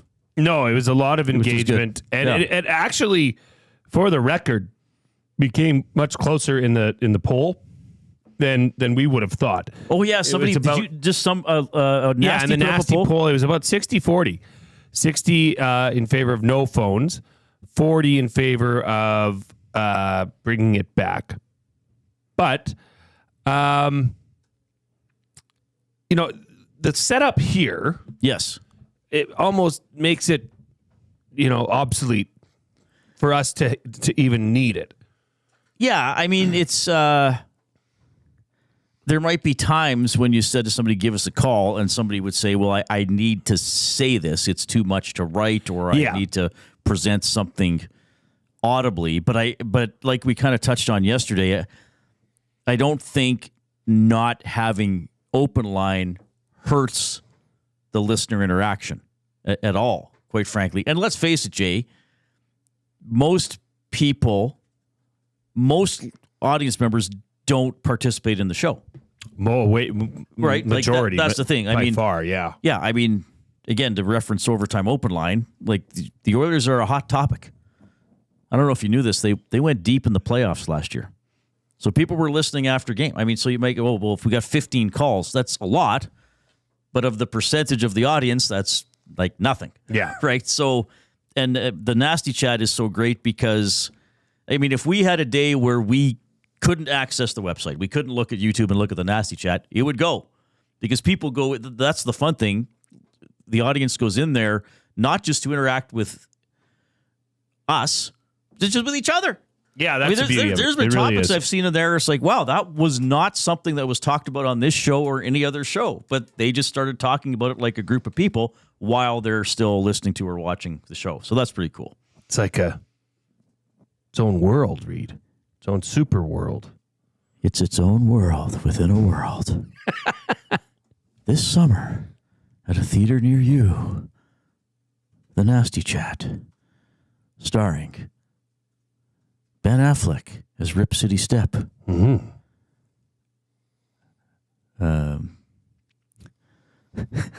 Patrick Stewart as Norman a Combine. Yeah.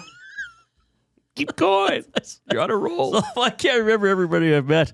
I don't know.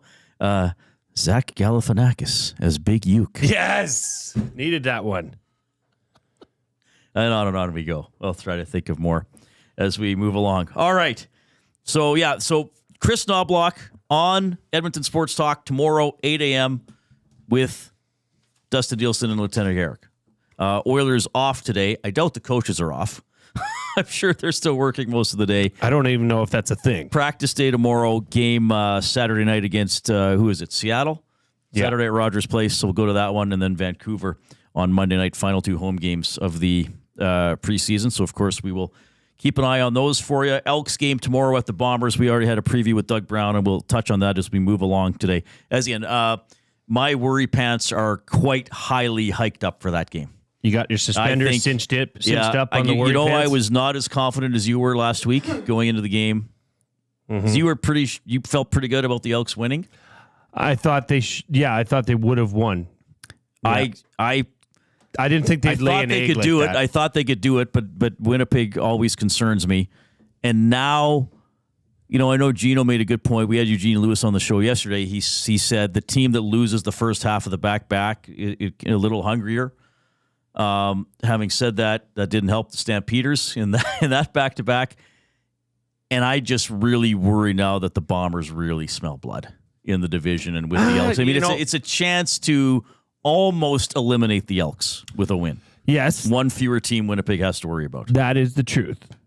But is it also fair to say that there's been a quarterback change? I mean, that's a fact. But given that,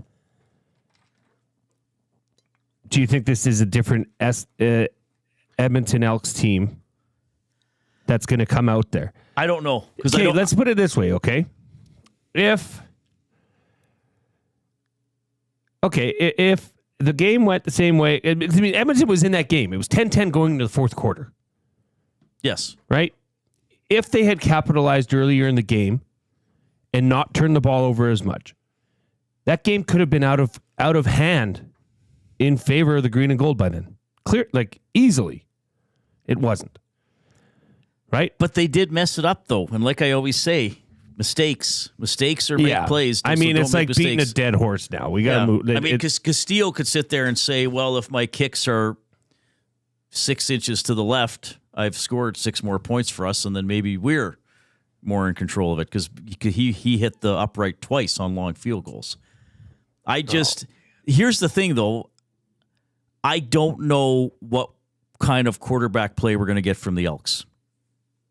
And MBT's been still generally good despite a couple of really bad games. And he wasn't that great in the Labor Day rematch, but they won. So that's the thing. I know there's a quarterback change, but I'm just not 100% confident in either quarterback at this point. And to me, that's an issue. Oh, brother, this guy stinks! I'm sorry. I don't think you're wrong. It's just, okay. I'm optimistic. I'm the glue guy. Yes. I have a positive outlook. I try to make things better and think things better. Wouldn't it be pretty cool if Edmonton went in there? Macbeth looked good. Their running game looked good. I think the running game is going to look good regardless. Mm-hmm. But sprinkle in 25 of 32 for 2 touchdowns and no interceptions for Macbeth. Sprinkle that on and tell me that's not a win. Well, and I know he's capable of playing that way. Yes. But he hasn't always done it. But I will agree with you that I don't think the Elks good running game is just a product of Trey Ford. They've been able to do it with both quarterbacks and commit to it both quarterbacks. Yeah. To me, that's a product of the coaching change. Oh, 100%. That they run more out of Jones and they more tell Cordy and the boys, go push him around. Chris You Jones lead the way. And if there's a play that gets stuffed for 2 yards, don't worry. We might call a running play on 2nd and 8 and let you get it. So yeah, I still think they will try to run the ball and probably be pretty good at it. Rankin's going to be the number one back. Leak is out, as you heard. If MBT is humming, then that could be a game changer. You just still kind of don't know, and then that's the thing with Ford. You still just kind of don't know how they're going to do. I feel anyway. I know I'm being a little. I don't think I'm being negative. I think in my mind, I'm being realistic. You're being realistic, clearly. I mean, there's no. Given what happened last game, the only saving grace, and it's now making a lot more sense to us here, is that there is a quarterback change. If you were going in the same way, how could you expect a different result? That's a fair point. You'd be a little more optimistic now. And trust me, I was the guy saying keep Trey Ford in there, give him the ball, and see what kind of stones he's got, and if he can do it. And I was saying that too for Friday. Right? Yeah. But that's not happening. The Elks clearly want to try and make something of this season, and clearly they think, and Jarius Jackson thinks, that starting Macbeth is the way to do it. Well, if you're just, and we talked about this a lot earlier in the week, if you're just basing this on last game and not thinking big picture or developing Ford or finding out more about Ford, you start MBT. And you made a great point. If MBT had Ford's game on Saturday, there would have been thousands of Elks fans trying to get their Uber licenses to drive MBT to the airport. Yes, that's right. Like there's much more leeway for Ford than MBT, which I understand. Matt Hyman in the Nasty Chat says, Glue Guy, how much can the crowd affect the game? I don't really believe that much I'll just say it, in the CFL. I mean, you're getting fans of, 30,000, 34, 25,000, like this open stadiums. Those stadiums, like Winnipeg does have a little bit of an overhang. So if there was a packed stadium and it was loud, it would get pretty noisy. Do I think that Edmonton has practiced with the speakers on full blast and having to go with silent cadences and silent snaps? No, I just don't think that's happening right now. This is not like Seattle, say. That's raucous. Mm-hmm. Do you know what a antonym for raucous is? Ruckus? Do I know what an antonym? Quiet. Still. That was one of the questions on my daughter's test. An antonym for the word raucous? Ruckus. Oh, ruckus. Yeah. Oh, ruckus. Okay. Oh, interesting. You nailed it. That was one. Thank you. Yeah. I could be in grade whatever. You passed grade 7 English. We are going to do my top 3 for food sausage. The best sausages you will ever eat. Locally made, packed full of flavor. Order online or visit them in store, 6736 99th Street. Take advantage of their EST discount. That's right, 10% off your order by entering the online code EST or mentioning EST in store. Free delivery in Edmonton over $100. As Food Sauces says, you can't beat our meat. So we're going to do the top 3 changes I would make to the Canadian Football League. Notice I am not specifically saying to rules, though one is a rule. These are changes to the Canadian Football League that I think would help the league with fan engagement, maybe viewership, and maybe carving out. I know it has a niche in Canada, but maybe making that niche a little bigger. All right?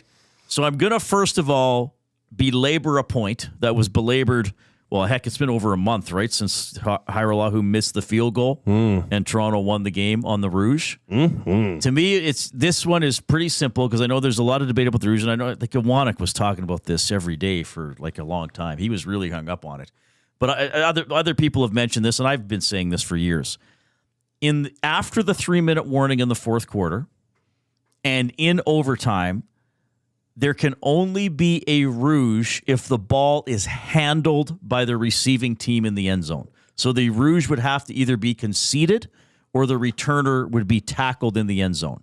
So therefore, tie game, no time on the clock, short field goal, kicker misses, ball goes through the end zone, you do not get a single point. It goes through the end zone. If that happens with 3:10 left in the game, okay, in that case, it's a Rouge, and the team that got scored on gets the ball on the 40, which is still gives them a pretty good opportunity to get 3 or 6 points of their own. Same with punts. If a punt goes into the end zone after the 3-minute warning, so the ones that Julian got cheered for that made me mad at the Labor Day Classic, unless the returner actually touches the ball, like if they just go out the back or out the side, no point. And it comes all the way out to the 40, so it's quite punitive, really, for missing that punt. I'm fine with the Rouge at other points in the game because, as we've discussed, the fielding team, the receiving team, has to make a decision on field position. And I think that's why I sort of push back against some of the notion that a Rouge rewards failure. If your team tries a 50-yard field goal, Jay, and misses, my returner is probably going to catch it 10 yards deep in the end zone. He's probably going to get out. I realize there are long, exciting returns, but you're also gambling with being tackled inside the 10. Coach might say, hey, you know what? It's halfway through the first quarter. Give him a point. Let's take the ball on the 40, because actually, in that example, you'd get it on the line of scrimmage. Let's take it on the 43, and we're going to try to get 6 or 7. They got their 1. We win that exchange. We don't have to drive the ball as far. You see, we had this discussion on the Hangout when Lucas from Whale and the Wolf was on. Big Riders fan. It was myself, Maddie, and Lucas. And I brought something like this up. Right. And I agree that a Rouge should only be awarded if conceded. So you'd have it all the entire game. I'd have it the whole game. Yeah, I would actually. If you bounce one through the end zone, like a la Julian, no point, and they get it on the 40 or something detrimental. That's a big miss. Yeah. Yes, it is. But take your job. Take it serious. Mm-hmm. If you sail one through the end zone on a missed field goal, you get that at the 35, right? As opposed to, what is it now, the 20? No, now it is the 30. Because the dead ball, Winnipeg's kicker had 2 dead balls, and they started at the 35. The upright is the 30 now. Used 30. To be the 25. Yeah. Right. So you could add, because that is the actual definition of the Rouge, is conceding a point. That Hallelujah, I always butcher his name. I'm going to put it on. That's okay. If you want to goof up for me every day, Reid, you just make me say Liam's last name. I'm just going to put Liam's last name in anger.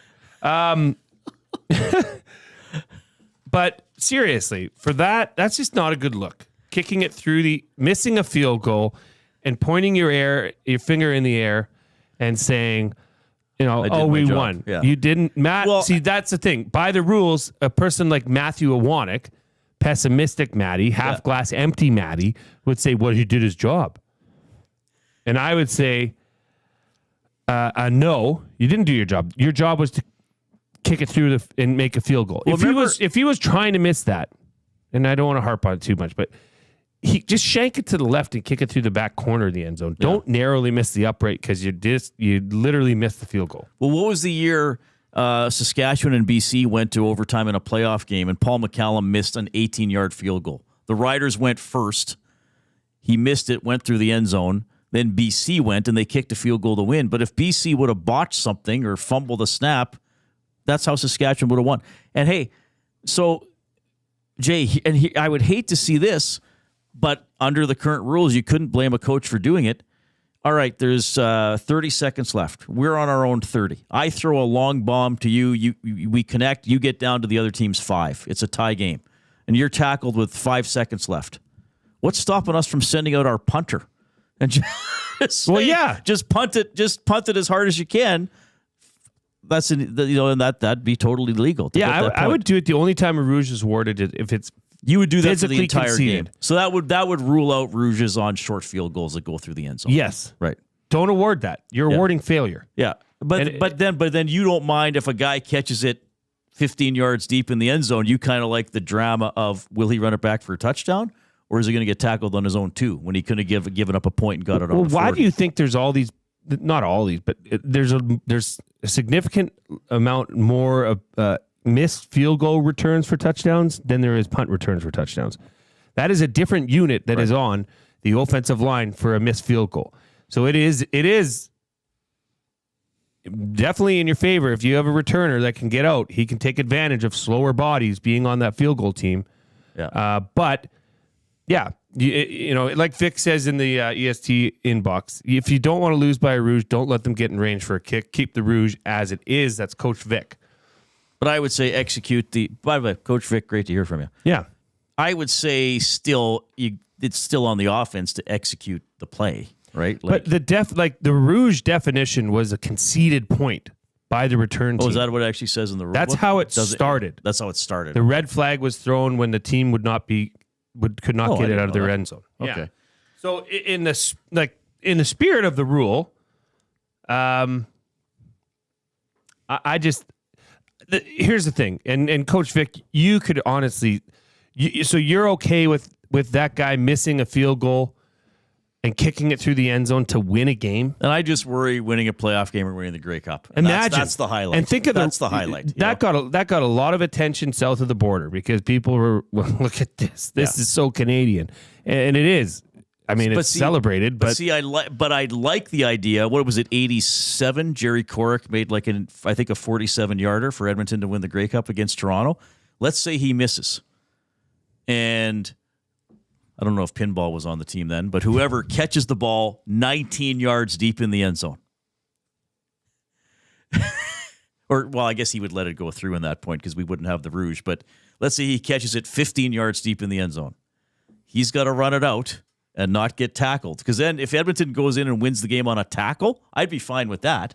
Oh, that's it. Yeah, that's a football quirky, play. but it's exciting. Yeah. All right, I got two more coming up. My top 3 changes to the CFL. Here comes Zach with an update.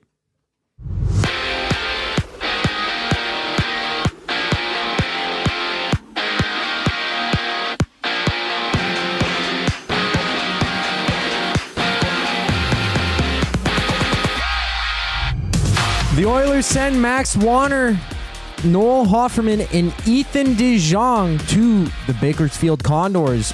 Oilers preseason action continues Saturday against the Kraken. The Anaheim Ducks posted on Twitter that goalie John Gibson underwent emergency appendectomy and will be out 3 to 6 weeks. It's a 5-game slate for the NHL with the Sabres facing the Sens, Canadians playing the Leafs, and the Bruins Rangers. All 3 of these games start at 5. Raiders wide receiver Devontae Adams was put on the IR due to a hamstring injury and was limited in practice. Raiders Browns go Sunday. Texans wide receiver Nico Collins and running backs Joe Mixon and Dameon Pierce did not practice. Texans' next game is Sunday against the Jags. Thursday Night Football sees the Giants and the Cowboys. Lieutenant Eric will be down at the Century Casino Sports Bar and Lounge for that game with kickoff at 6:15.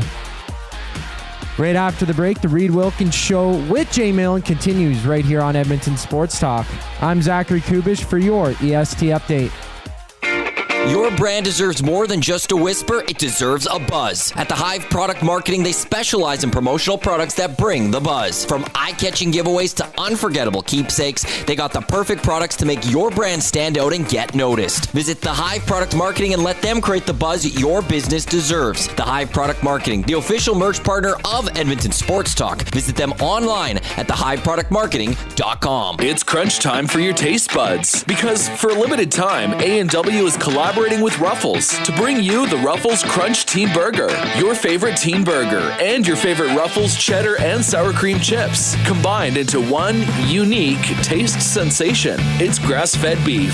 It's one-of-a-kind ridges and crunch. Try it in all its teen burger glory, or crunch into its equally tasty sidekick, the Ruffles Crunch Buddy Burger, for just $4.99. Try one today at your neighborhood A&W. Hi there. If you're like me, you like to picture yourself in luxury, even though there's absolutely no way you could afford it. And if you can, well, even better. Thankfully, I picture myself in something that is luxury, but still absolutely affordable, like the all-new Mazda CX-90 from Park Mazda. With the new luxury features like facial recognition settings and quilted detail Napa leather seating, I can pretend to be comfortable with all of my proper settings activated without even touching a button, thanks to Mitch Lewicki and the great staff at Park Mazda. I like to picture Mitch Lewicki as a ninja fighting off evil samurai. Park Mazda, your dealer for life in Sherwood Park off Y Road, parkmazda.ca. Since 1952, William Huff has been the heartbeat of Edmonton's advertising world. From humble beginnings to a citywide powerhouse. We've been the go-to for signage from print to design and installation. Partnering with Edmonton's top sports franchises and major events, we've helped shape the city's global reputation. Our secret? Unmatched customer service, decades of experience, and a passion for excellence we call the William Huff Advantage. Visit us online at williamhuff.com.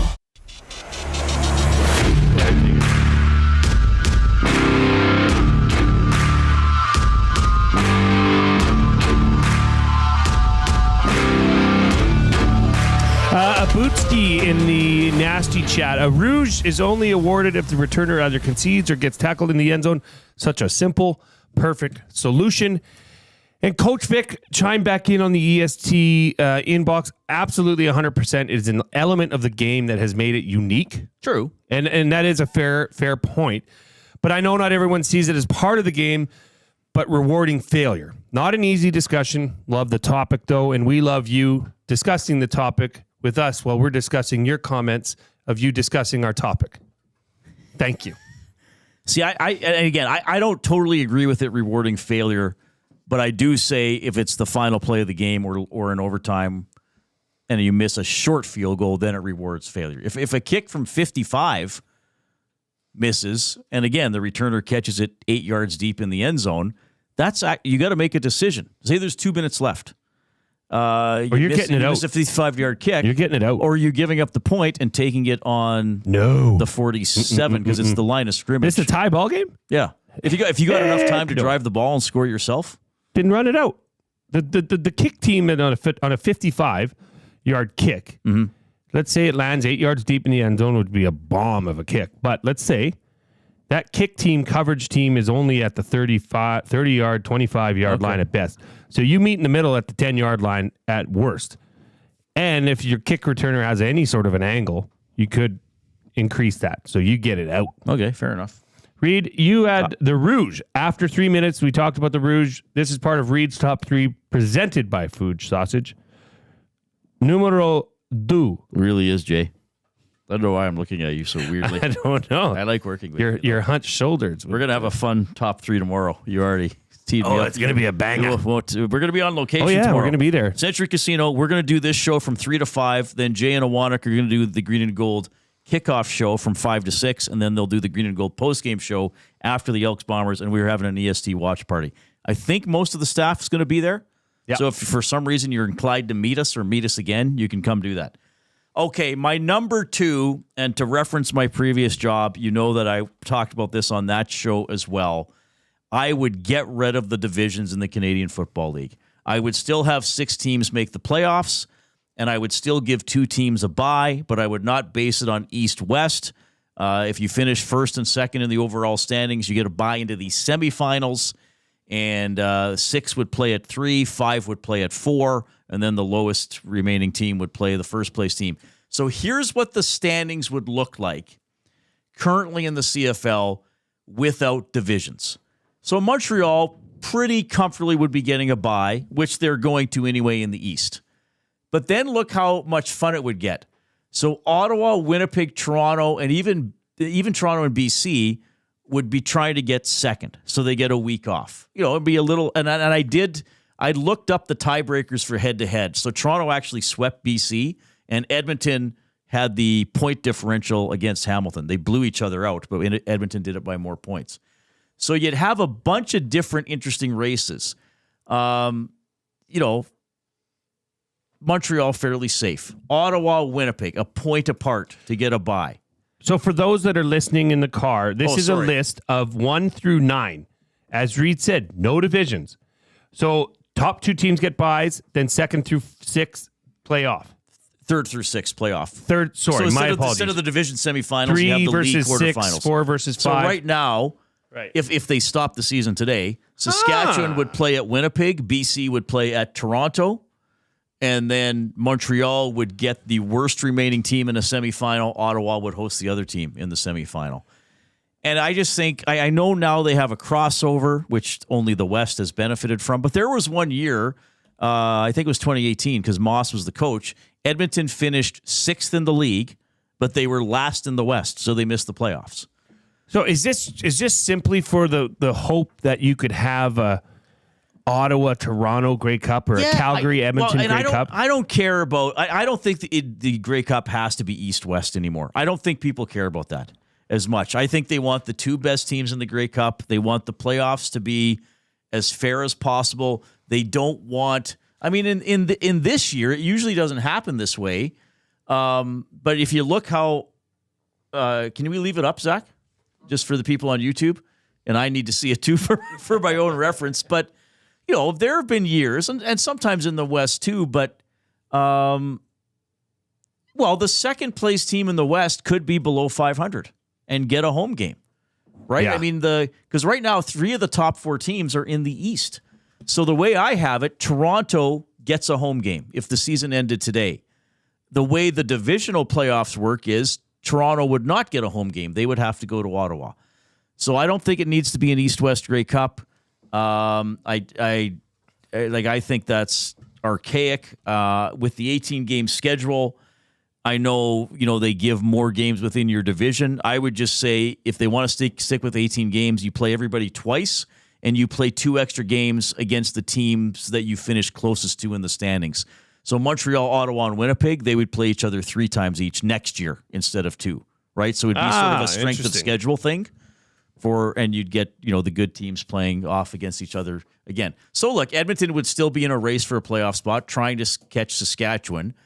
But now Hamilton wouldn't just be trying to catch Toronto. They're trying to get into the 6th seed over top of Saskatchewan. I just think it would create more interesting matchups. It would keep more teams alive for more spots, because then, so BC, they're trying to hold off Saskatchewan. They're also trying to finish ahead of Toronto or Winnipeg to get at least the quarterfinal at home. I just think it raises more possibilities, more playoff matchups between different teams in different stages of the tournament. I'd say get rid of the divisions. It would feel like more of a word that you just said. It would feel like more of a tournament than East versus West. And Library Pat absolutely agrees with you. Yes, please make this happen. Could have the most balanced schedule. And this is interesting. He says with the extra 2 games versus rivals. Or the good teams from the previous season, right? Yeah.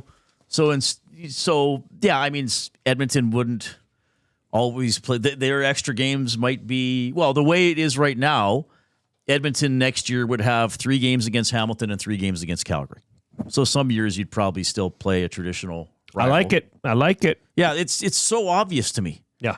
I know there's probably going to be some pushback. Like, no, it's always been East-West, but... And then the other question would be, well, how would the playoffs work if, Edmonton and Calgary hosted playoffs on the same day? Oh, that's my number 3, everybody. Top 3 changes I would make to the Canadian Football League. So this year, as they were last year, and they did it, I think, back in 2009 or something like that, the divisional playoffs are going to be on Saturday because as nobody else in the world wants to do, they want to limit the competition against the NFL. Yes. The Grey Cup will still be on a Sunday. But what have we known about the CFL really ever since TSN kind of made it its own back in the late 80s, early 90s? What do they always have? Friday night football. Yeah. Why don't we play a playoff game on a Friday night and play the other one on Saturday afternoon? So then you're not up against the NFL. You're not up against Hockey Night in Canada, right? So I know, well, what if the game's in BC and it has to start early? And because TSN don't want to schedule the games, you just say the Friday night game is going to start at 8 Eastern. And if it happens to be in Vancouver, okay, fine, it's at 5. Or maybe you can move it an hour later. And you say the Saturday game is going to start at 4 Eastern, And so 1 o'clock in BC, 2 here, regardless of who's hosting it. Well, what about days rest? You know what? You make sure on the final week of the regular season, you have 1 game on Friday. You have a triple header on Saturday. And... okay, 1 team might have to play Saturday, Friday. It happens, And then, are you ready for this? Yes. I'd play the Grey Cup on a Saturday. I would play the Grey Cup on a Saturday. You don't go up against the NFL. Maybe you overlap against Hockey Night in Canada, the end of the game. Like if you start the Grey Cup at 5 Eastern, 3 o'clock here. But it's still going to be a national party. The people who go somewhere for Grey Cup week can still go on the Tuesday or the Wednesday and get all the partying in. And then you also got a recovery/travel home day on Sunday. I love a good Grey Cup party. I do. It's one of the best things going. And having it on a Sunday evening with children stinks. Oh, really? So for that simple fact alone, I am biased. I will say I'm biased. I love a Saturday Grey Cup. Thank you. Even a Saturday night. Make it a night game, or whatever, or like a 5 o'clock say, start. You know what? Here. If you want to watch hockey on this day instead of, and I mean the team, likely the NHL city hosting the Grey Cup would tell the NHL, do not give us a home game. I mean the Oilers did that in 2018. Yeah, I like it. I like it a lot. Because I asked Bob Nicholson about this. He said we do not want to have a home game. They said we'd prefer not to play at all, but we definitely don't want a home game. And they were in LA, I think, after the Grey Cup started or something like that. So you just say the Canadians, if Montreal was hosting, the Canadians say we don't want to play that day, NHL, give us a dark day. Okay, maybe the game's up against Toronto, Vancouver, and Edmonton, Calgary, whatever. Yeah, who cares? I mean, it's the Grey Cup. It's the Grey Cup. It's something that's, and I just don't. It doesn't matter if it's a Sunday or a diehard NHL fans that aren't CFL people aren't going to watch it on the Sunday as opposed to the Saturday. So right, it really isn't it's kind of a moot point at that point. Yeah. So I'd say have a Friday night playoff game. So a Friday night quarterfinal, a Saturday afternoon quarterfinal, then a Friday night semifinal, a Friday night semifinal, and then the following weekend a Saturday Grey Cup. You could still hype it up the same way. It would still be the way they'd still get as much rest as they're getting now for the game. And I think it would help. I think it would create a little more excitement, and you could still have all the partying around it. I was thinking that there might be some sort of a flair where you say the season starts earlier, ends earlier. Have the Grey Cup mid-October as opposed to early November. Yeah, and I've talked about that in the past too, and I know there's been discussion about trying to move it up. I don't understand why they don't. I would, and I know player safety is a thing, and Randy's really hammered that. I would get rid of the third bye week, though. Yeah, I think little excessive I think you could get. I mean, there's an odd number of teams, so if somebody has to be off, I would get rid of the third bye week. Just each team gets a bye week in each half of the season.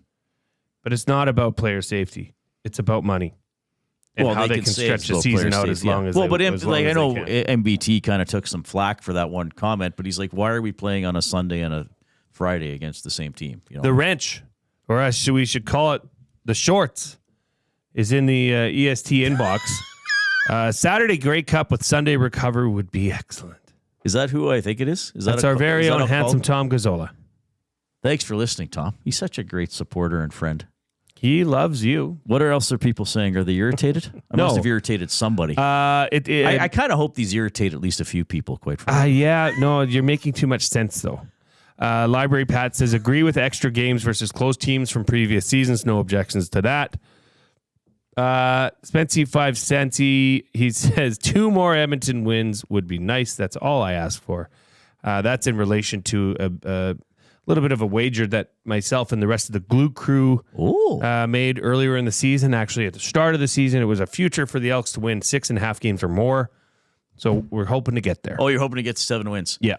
I think they can do it. They probably need at least 8 to make the postseason. And now with Saskatchewan, what did I say? Well, we both said yesterday, we need the road team. The Elks need. Yeah. Edmonton fans need the road team to win every game this weekend. Yeah.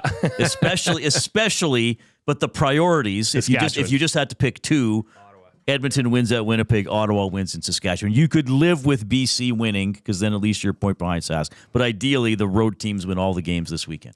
No divisions, good. Night games outdoors in the cold Canada in November, very bad. Fair point. Friday afternoon could be an evening game somewhere. The Saturday afternoon game wouldn't be any different. Well, then maybe you just have doubleheaders Saturday like they're doing this year, but a Saturday Grey Cup. And Tommy back in the shorts is back in the EST inbox. I love you both. And Ice Cube. I wrote a poem about Tom, which we're going to get to at between 5:20 and 5:40.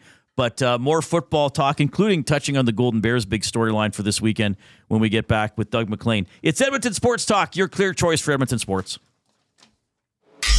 Wake up with the Nielsen Show with Dustin Nielsen and Lieutenant Eric. Weekday mornings 6 to 9 on EdmontonSportsTalk.com. conveniently located 10 minutes west of St. Albert. Wheeler's RV Storage will provide you with safe, secure storage for your RV, boat, or whatever you need to store. Open 7 days a week with gated keypad access and extra large stalls. Now is the time to take advantage of their limited time offer. Buy 6 months and get 1 month free. Now's the time to go to WheelersRVStorage.com. That's Wheeler's RV Storage. Safe, secure storage. Visit them today at WheelersRVStorage.com. Food Sausages makes their meat with nothing but the best local ingredients. From chicken, beef, and pork, their gluten-free sausages are packed with flavor. Every single bite. Get a 10% discount when mentioning Edmonton Sports Talk in-store or use the code EST when shopping online at foodsausages.ca. Plus, you get free delivery on orders of $100 or more. Find them at 6736 99th Street. Food Sausages. You can't beat our meat.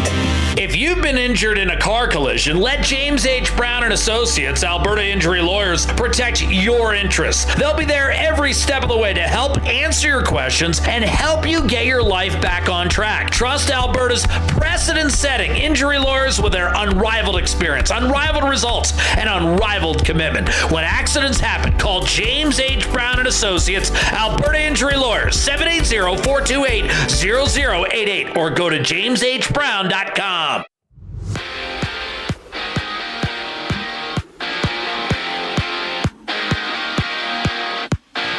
Max Warner, Noel Hoffenmeyer, and Ethan DeJong are getting sent back to the Bakersfield Condors from the Oilers. Preseason action for the Orange and Blue continues Saturday against the Kraken.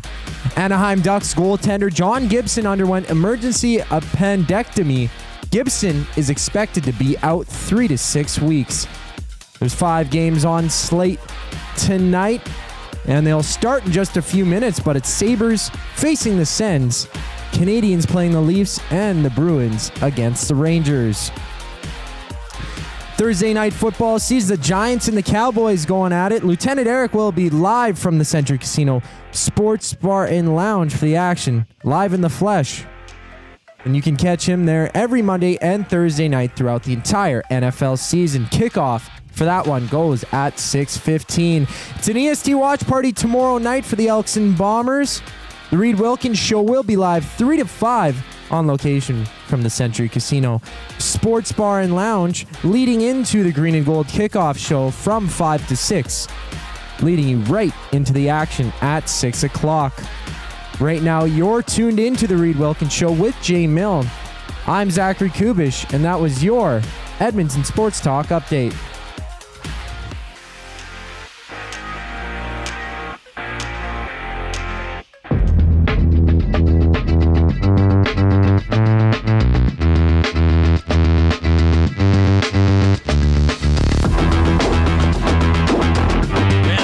Is flying by. It's like riding on the back of an angry hippo. Or on a flying Reid. On a flying, super strong person who's invisible. Poor Doug's going to be like, what the heck are these idiots talking? If you're just joining us, welcome aboard. We are in the James H. Brown studio. James H. Brown Personal Injury Law Firm, the heavy hitters of injury law. With over 200 years of experience, James H. Brown will get you the settlement you deserve.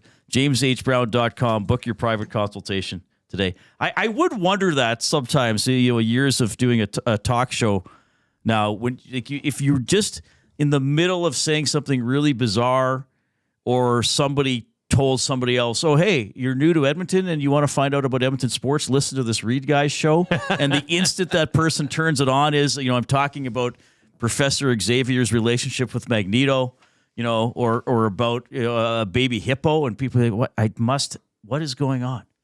But the regulars are like, oh, no, this is normal. That's how it goes. Oh, no. This is part of that's the show. Yeah, this is it. Moodang. I mean, if you don't know who Moodang is, then you go Moodang off. Oilers off today. They'll practice tomorrow. Chris Knobloch will be on the Nielsen Show at 8 a.m. tomorrow here on Edmonton Sports Talk. Elks Bombers tomorrow, and the U of A Golden Bears with a big game tomorrow. To discuss that and more, a former broadcast colleague of mine. We did 6 years. Mine too. Yeah. Doug and I did 6 years of Golden Bears and Pandas basketball together.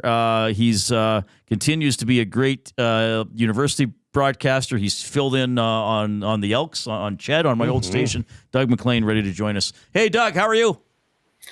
Gentlemen, good. How are you both doing? Good. Thanks for taking time for us. I know you're an extremely busy guy, and a lot of people want your time and attention. So thanks for hopping on the Reid Wilkins show for the first time. The lineup is literally out the door here, Reid. Like I'm having to shut the door. It gets tough. It's tough being you, Doug. It's I know. tough being Doug. It's tough being Doug. You and I should quickly go down memory lane. I remember it was like a Tuesday, and Stoff was like, "I don't have a basketball play-by-play person," and I said, "Okay, I'll do it."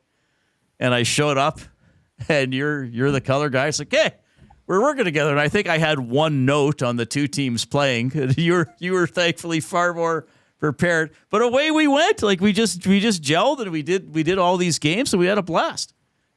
Oh, I loved it. Yeah, doing games with you was great. Yeah, and you're right. We just that's what happens. You don't know each other, and you jump in and start doing games, and it was a ton of fun. And I mean, same with Jay, obviously doing the football games together for a few years. So yeah, I mean, we had you and I, Reid, had a lot of fun doing those basketball games back. That's a long time ago already. But yeah, I remember that lunch too with Stoffer and you and me. It was a good start. Oh, yeah, we had lunch. We had lunch first, so we did sort of know each other before the first broadcast.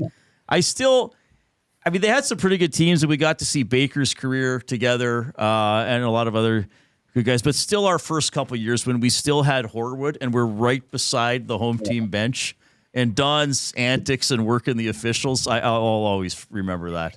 Oh yeah, he was a master by that point in time, and I think he's later in his career, so I think the filter is even a little bit less than Don. But oh yeah, it was probably good that the microphones weren't that close to him, because we might have been off the air pretty quickly.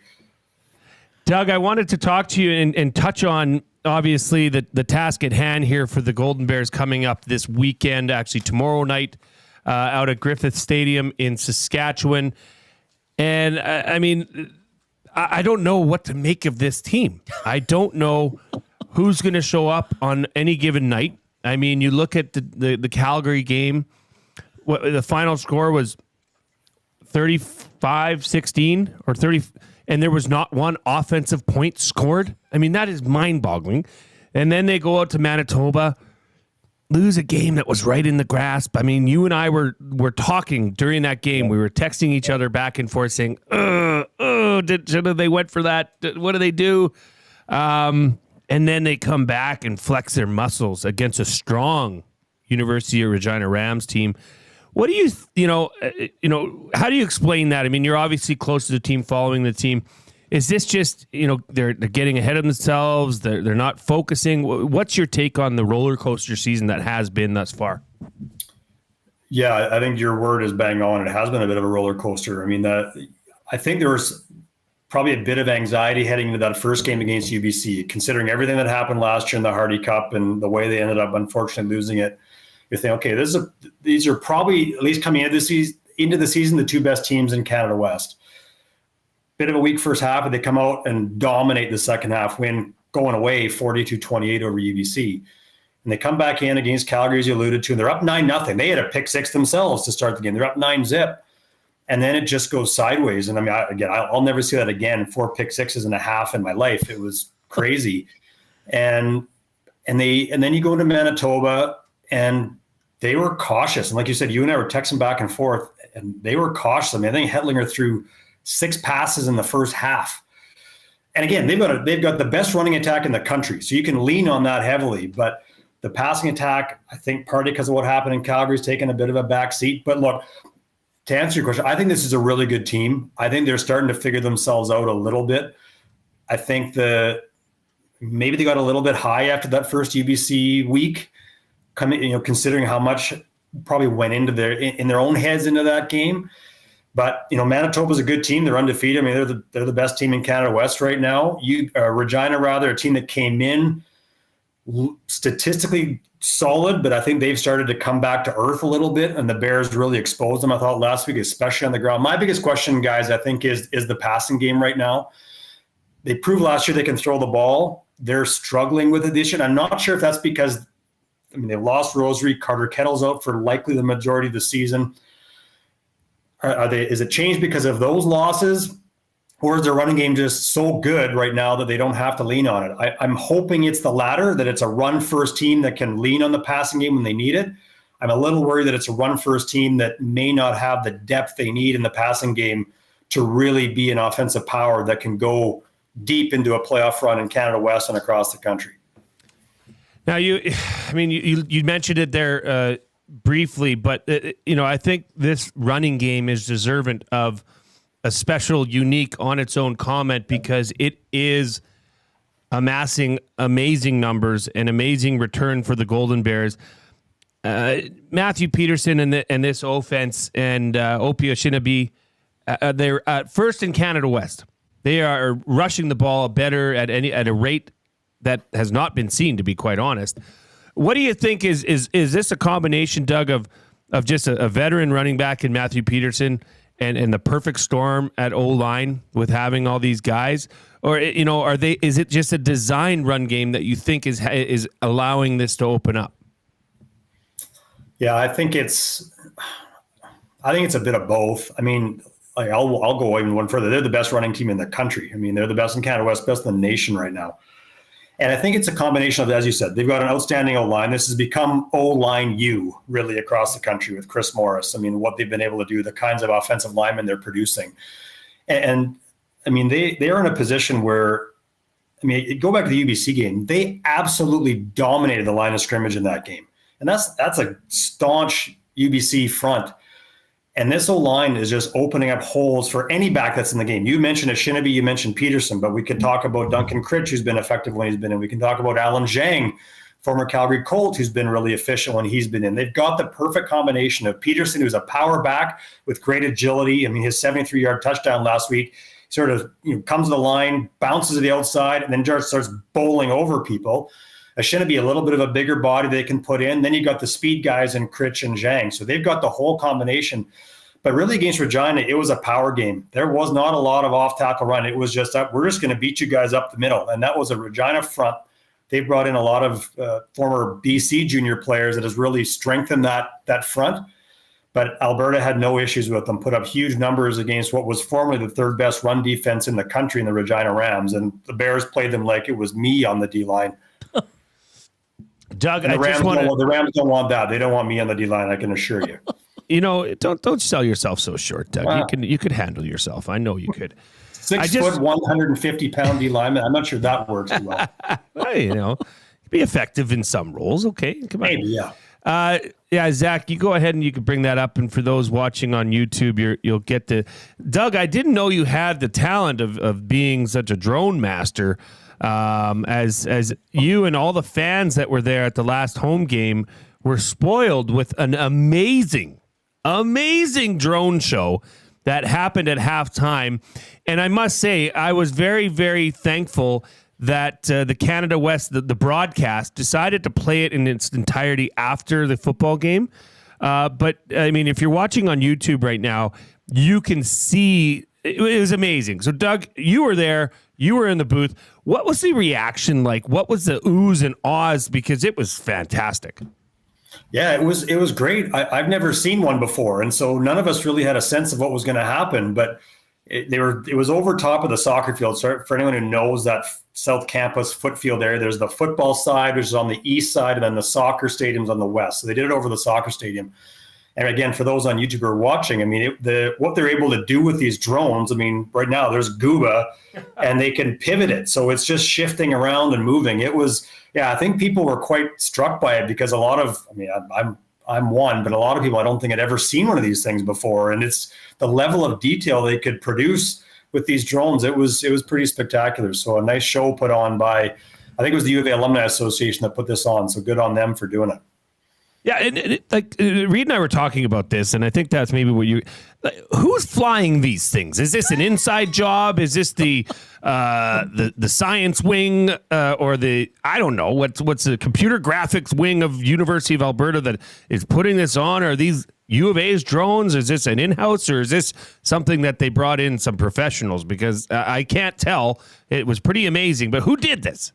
Yeah, I think it's as far as I know, it's a company that's brought in to do it, and so I'm not sure you can't tell on the screen, but you could sort of when you're there live, you could see.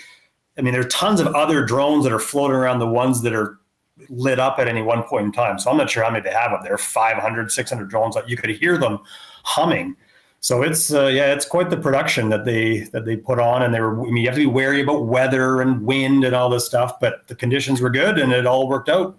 Yeah, it looks pretty amazing. They had the patches, the panda logo up there as well. If you're watching on YouTube, you're getting a treat for sure. Until they start opening up and firing on all the people there, and it's like, no, that's another movie we're going to do. Wrong drone. First, the guy who can make change at his pocket, then the angry hippo, and then the angry drones. Doug, I'd be remiss if I didn't ask you to comment or react to or offer your own my top 3 changes to the Canadian Football League. I would have the Rouge need to be conceded after the 3-minute warning in an overtime. I would get rid of the divisions and go through 1 through 9 standings, and I would play the playoffs on Friday night and Saturday, and then the Grey Cup on a Saturday. Yeah, well, when we were texting earlier today, and you're mentioning that you're going to be doing this, I got thinking about it. And the Rouge was mine, and I mean, Jay, I'm in agreement with you that as long as as long as the ball basically bounces in the end zone or can be caught in the end zone, then I think the Rouge is live. Otherwise, if it sails right out, I'd say no. And I come back to that one from a game back in 1991. Louis Passaglia literally turned sideways from about the 15-yard line to kick it through the side of the end zone for a 1-point Doug Flutie-led BC Lions win. So I've never liked it. I like the Rouge, but I've never liked that usage of it since. The 2 others that I had, and Reid, I like yours. The no divisions is fine. The Friday-Saturday playoff thing is interesting too. The last Saturday Grey Cup was played, I believe, in 1968. Every Grey Cup up to that point was a Saturday game. So then they went away from it. But I'm with you. I think going back to that would be fine. I think the Friday playoff thing would be good. I mean, again, back in the 60s, they were playing best, 2-game total point series where they play 2 games in 3 days. Right. So they play sometimes on a Saturday and a Monday. They were playing all kinds of weird combinations. Now, granted, that's well before the days of TSN and worrying about TV coverage to the degree they do now. But I think the Friday-Saturday playoff thing could work. I think that's interesting. The 2 that I had, one would be they've got to figure out a program around quarterback development. I think that's just massive.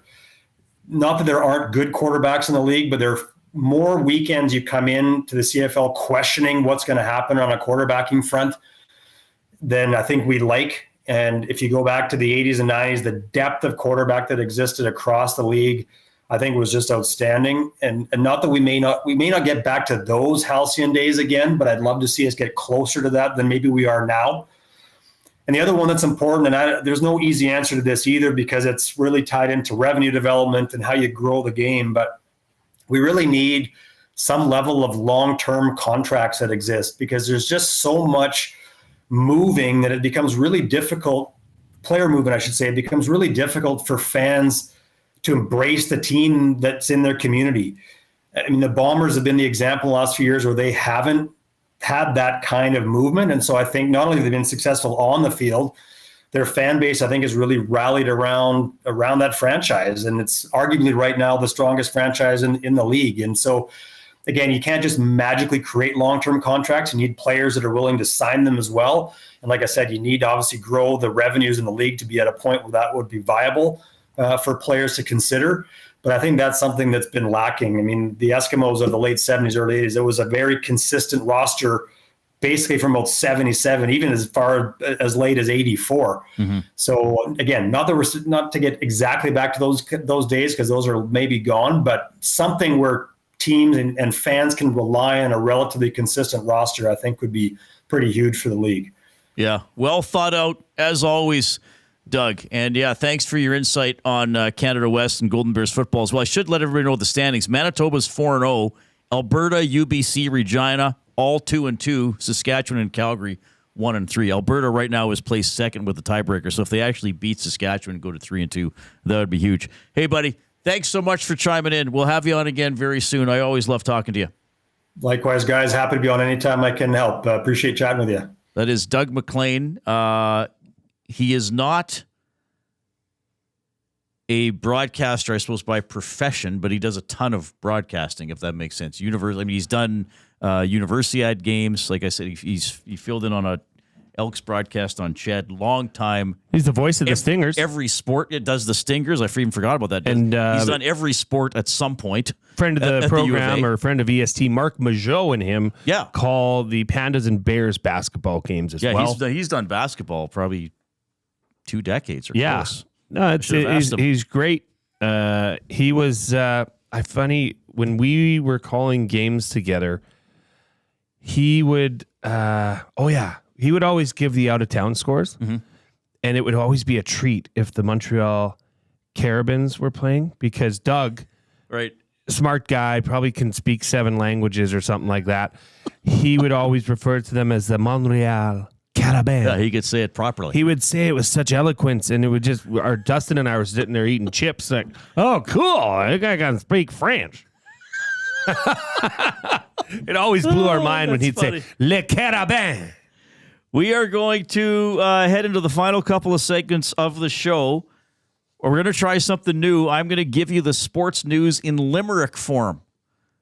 But first, this is must listen to. The Coob with the sports update.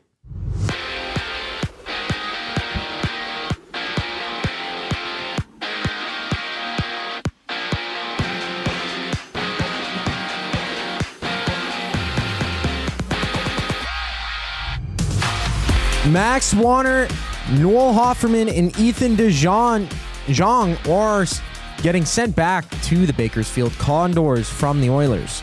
Preseason continues for the Orange and Blue Saturday against the Kraken.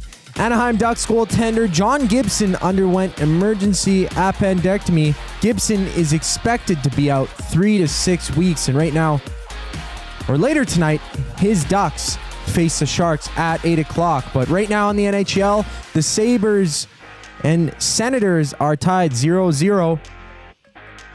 No scores in any of the active games right now, seeing the Islanders and the Flyers, Canadians, Maple Leafs, and Bruins and Rangers as well.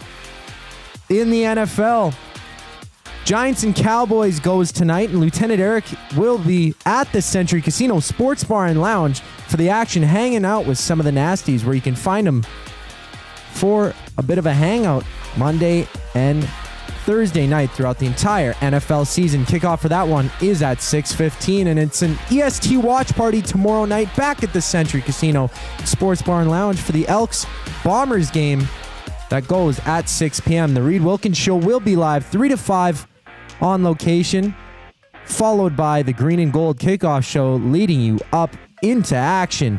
Right after the break, the Reid Wilkins Show with Jay Milne continues right here on Edmonton Sports Talk. I'm Zachary Kubish, and now you're up to date. It's crunch time for your taste buds, because for a limited time, A&W is collaborating with Ruffles to bring you the Ruffles Crunch Teen Burger, your favorite teen burger, and your favorite Ruffles cheddar and sour cream chips, combined into one unique taste sensation. It's grass-fed beef. It's one-of-a-kind ridges and crunch. Try it in all its teen burger glory, or crunch into its equally tasty sidekick, the Ruffles Crunch Buddy Burger, for just $4.99. Try one today at your neighborhood A&W. Come get your game on at The Ranch. The Ranch lets it all hang out with a championship caliber design, premier conditions, and above all, a fun laid-back experience. Get top-notch service and unmatched value every time you play at The Ranch. Think you have what it takes to go low?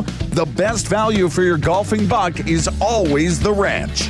The Ranch Golf and Country Club. 10, 50, 100, and 200 round packs on sale. TheRanchGolf.com.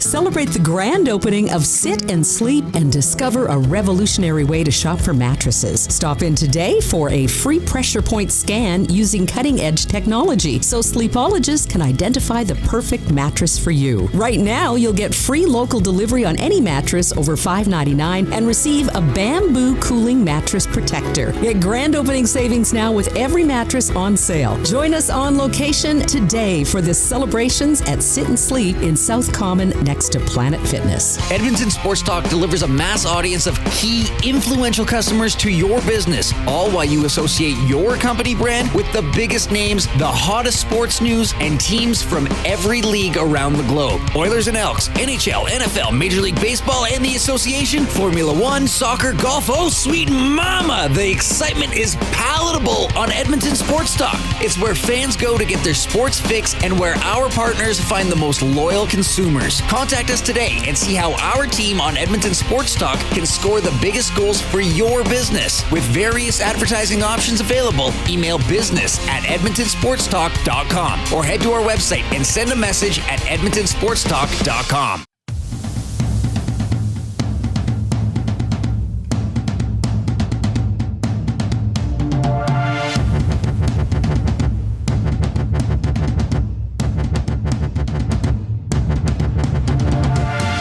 You know what I was listening to last night for a few minutes? that a I listened hippo? to a few songs. Is that that a a hippo song? Hang on. I don't know what this is. Is there a song about hippos? It kind of sounds like a hippo. There's a Baby Shark song, isn't there?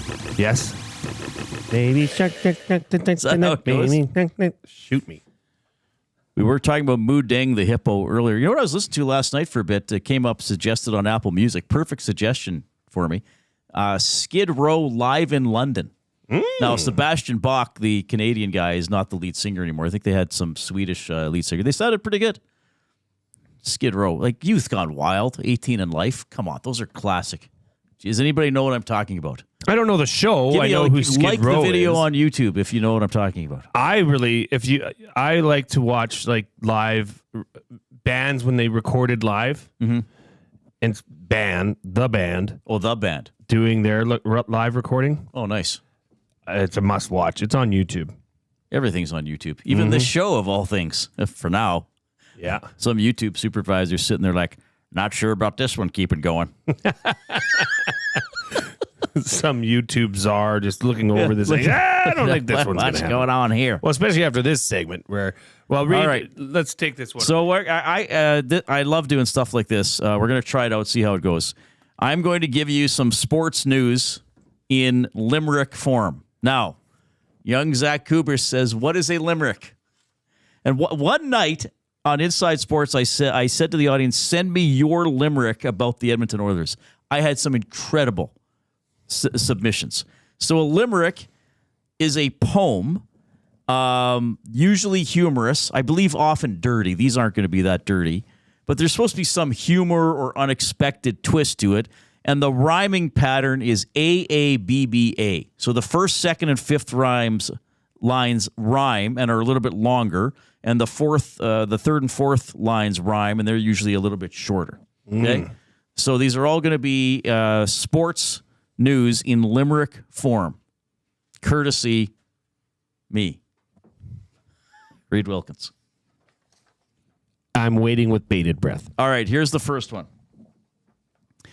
The desperate Elks have a match in the peg. Hope's pinned on McLeod's arm and Beatty's leg. They need Rankin to rumble and Kolaros to tumble. Please play forward, many fans still beg. Yes. That's good. That's good. Yeah, baby. Yeah.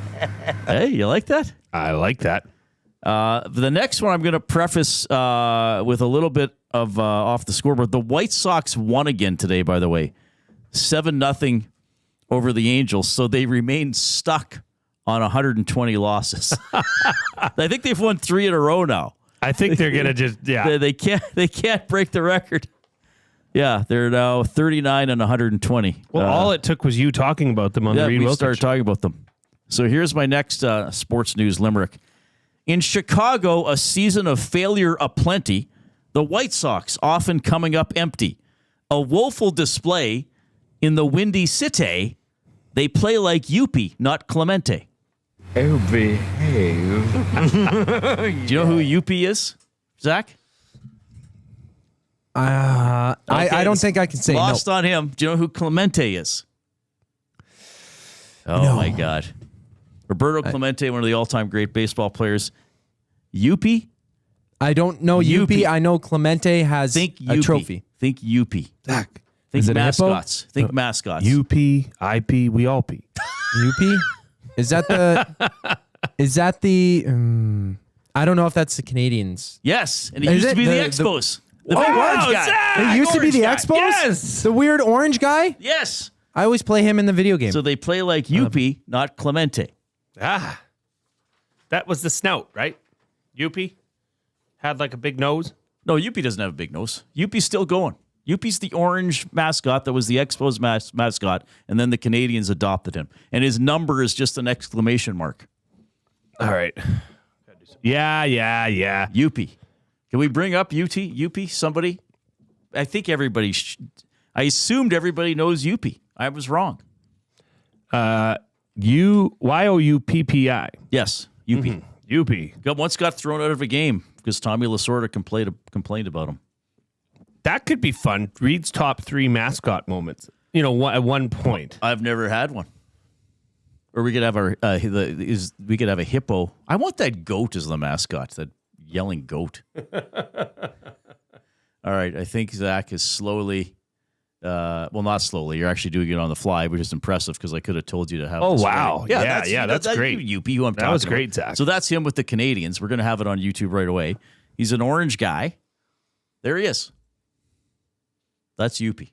But he was with the Expos, and then the Canadians adopted him. And that's the only circumstance I would have accepted the Canadians having a mascot, a proud Original Six team like that. But because they adopted Yuppie, I liked it. Because he was from the Expos. From the team in the city. Yeah, okay. From the Expos in the city. All right. My next Limerick. Go ahead. Make my day. My next Limerick for sports news. The Oilers, the Jets did throttle, but no need to turn to the bottle. It's not a premonition. It's just exhibition. Like Jay's duck, they still know how to waddle. Oh. You're tying it all together there. Round of clicks for Reid. Wow. I have one more, by the way. Do keep going. Need some build up to this one. What kind of build up? Well, just got to let it simmer for a while. Zach, do you think we can come up with a limerick on the fly? I'm going to do this every day. So it's AABBA, right? 1, 2, 3, 5. Yes. Right? So Zach is our resident rapper. Never played. He was never an Edmonton Trapper. He was never an Edmonton Trapper. Yep. And he connected with Clausen. No. Now it's so. Well, yeah. Might be something else. Sure. Now. He hooked up with Clausen, and they began a rap flossin. Yeah. And then we need to apper again. And now he is dressing quite dapper. Yeah. That's perfect. See? It's awesome. That's incredible. Come on. All right. Here's my last one for today. Hopefully not ever. Then hopefully this one doesn't get the show canceled. Oh, do see. It's going to tie a couple different things together. Here we go. A king has had a great fall. Cracked ankle for their old goofball. Oilers fans won't pout. They watch the hangout and wonder, is that Tom Gazzola's left ball? No. Reidrick. People are, hopefully, if you're just joining us, Tom taking some flack. Handsome Tom. I wonder if he's listening. He will text me if he's listening for wearing what some people consider too revealing shorts on the hangout yesterday. So you have to really be a committed nasty to get the self-referential nature of that last one. Well, as Lacombe Drew said in the EST inbox, he said, Tommy the shorts, more like Tommy the thighs. Tommy was moving and grooving with the shorts yesterday, wasn't he, Zach? Not even yesterday. Just for as long as I've known him, I'd pop in and it'd almost be like it's hanging out on the hangout. But oh, there we go. There, we can start a new limerick with that one. Oh, geez. But even Trev, he did not a YouTube video, but a Twitter video of it. Just flaming Tommy. That's up on Twitter as well. Can we do these every day? By all means. No one's going to stop me? But then Zach and I have to come up with one on every day too. but it can't you be guys premeditated. have to do one a day, and let's say it starts out with something topical, like tomorrow. Like tomorrow, we could bring up one that would be Elks related. Okay, and then it we still has to deliver the news. Yes. Like you learn the news from these limericks, sort of. Yeah, Limanews. The Limanews. The Limanews. Thank you. This Big Uke says this entire episode has been off the rails, and I love it. Well, thank you. Well job, gents. Well job. I felt totally in control myself. Yeah. You know, sometimes when you're the furthest out of control is when you're in control. I just embrace that. Hey, feeling. this Big Uke reminds me, actually, we do have a chicken wing challenge coming up tomorrow at halftime of the game. Our dearest Zaxcom is competing. Are you? How can? Yeah, because you'll come down after this. Or are you? My plan is to be down there almost immediately after the show. So let's say you like halftime's not going to be till 7:30 at the earliest. Oh, so you'll be good. Oh no, I'll be because we're yeah. doing it at halftime. Good. Yeah. Big Uke, you are entered. Bryce the Sparky, you are entered. He's golfing right now out at Legends. He wanted to let us know. How's he doing? I don't know. He's listening while golfing? Yeah, I believe so. Bryce the That's an Sparky, honor. if you would like to chime in and let us know your current score. How many birdies do you have? And how many birdie juices did you have? Or birdie booze, sorry. At Dawson Nielsen, you are in. Joe, not exotic, you are in.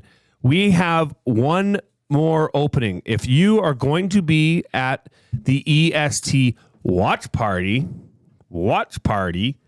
tomorrow night, and you would like to try your hand at eating a pound of chicken wings as fast as humanly possible, let me know, and we'll try to get you in.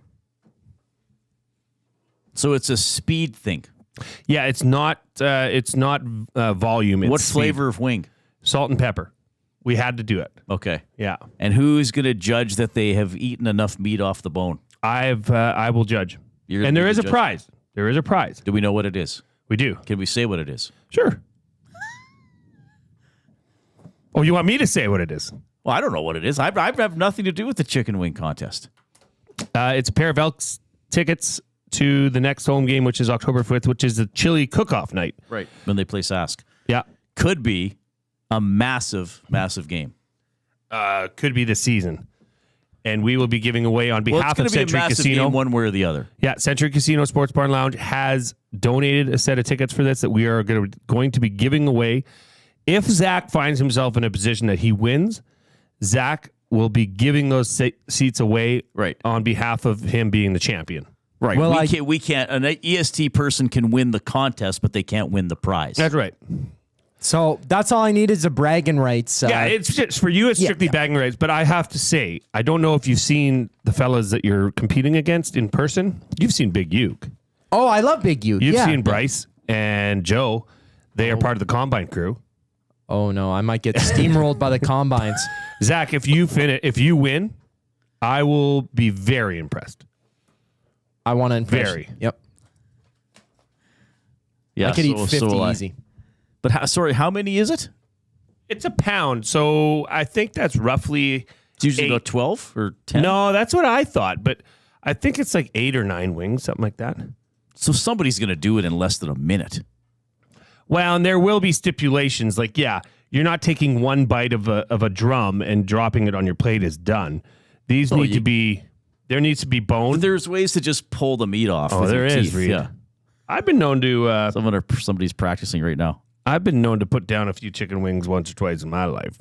780-218-9999 is the EST inbox. Whether you're talking about Oilers, Elks, Hippos, Superpowers, Limericks, Golden Bears football. And Handsome Tom was listening, and he did say, listening, well played. Thank you. And, of course, the Nasty Chat off and running on YouTube. Reid at EdmontonSportsTalk.com is the email. We do have a Thursday Nighter coming up. We'll get to that. And our Goof Ups, Reid Wilkins Show with Jay Milne.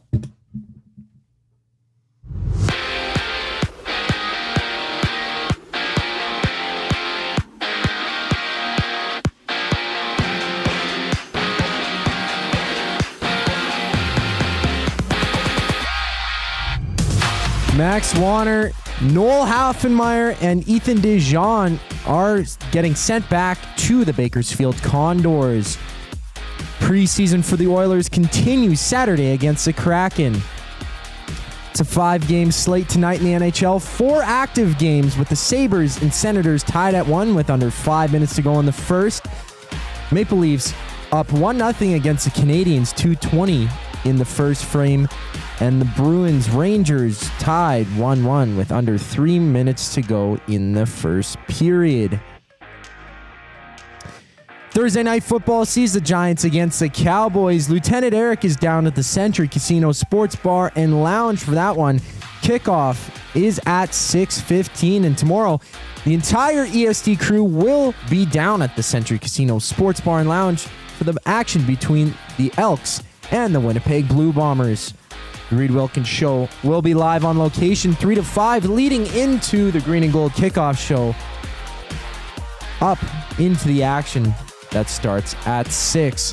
Just after the break, it's the final segment of this Thursday rendition of the Reid Wilkins Show. I'm Zachary Kubish, and now you're up to date.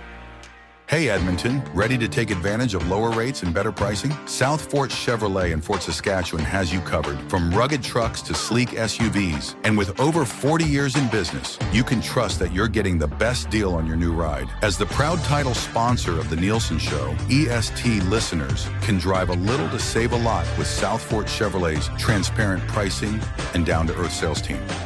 Visit us today in Fort Saskatchewan or online at southfortchev.com. At Mind 360, we invite you to embark on your mental health journey in a safe and comfortable space. Conveniently located in St. Albert, Mind 360 has a diverse team of experienced clinicians that offer a broad range of tailored services for children, adults, and families. Furthermore, we are very proud to serve our military, veterans, and first responders. If you're looking for counseling, treatment, or assessment, understand that you are not alone. Contact Mind 360 at mind360.ca to book an appointment today.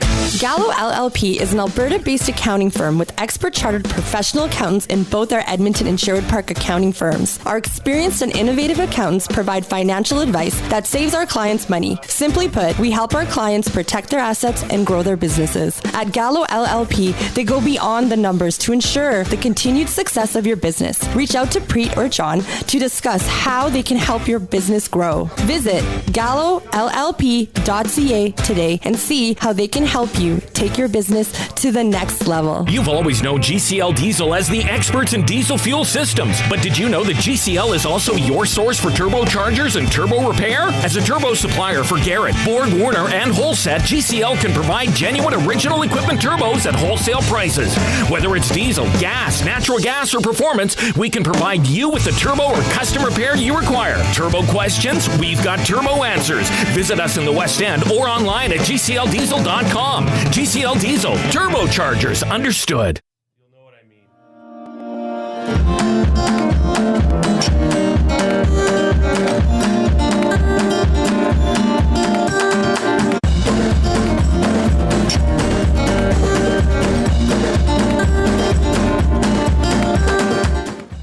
It's the show that brings you more joy than a cute little hippo. Clearly. Along with Jay Milne, I'm Reid Wilkins. Thanks for joining us this afternoon. 5:43. Hope you're having a great day. Hope you have a great evening ahead. We have Cowboys at Giants on a little program known as Thursday Night Football. Programming in effect. Yes. Do you say program? No, I say program. Me too. I say program as a joke. Yeah, okay. It's like schedule. I know it's pronounced program. We could have a whole show on people that pronounce things incorrectly. We don't like those people. Like, we don't like that they do it. Do you? I find it. I just find it odd if you say schedule. Schedule. Yeah. Why are you saying schedule? It's not SCZ. Like Szechuan. It's not just SH. It's schedule. Yes, I agree. One that really gets me, and it happens a lot. Supposedly. No, it's supposedly. Yes. Supposedly. Yes, it is, but it's often mispronounced as supposedly. You got to correct these people in your life that are saying those words incorrectly. I did in my time. I had a sales associate at Yvonne's that would say supposedly all the time, and it drove me up the wall because him and I knew each other for so long. And I had to say one day, I'm like, Rob, you're not saying this right. Somebody corrected me once, and I'm glad they did, because I would say et cetera. It's et cetera. Et cetera. So when you say it fast, it can sound like et cetera, but it's et cetera. Well, it's not asphalt. What is it? Asphalt. You just wanted to say ass. Maybe. Prove me wrong. I know my mother's listening at all times, so she was like autocorrect for a human. Oh, yeah. My mom's big on some things, too. Like grammar and properly saying words. And actually, she said about you that you're very astute in regards to your grammar. Well, that's because of my mother, and just because I like saying things properly as possible, because I am in the communication industry. So I want to say things as they should be communicated. I have a reverence for language, and I happen to speak English, and I think that the rules of language should be followed when possible and broken for only humorous or emphatic effect. Now, I will say this. I didn't know we were going to talk about this. He's on...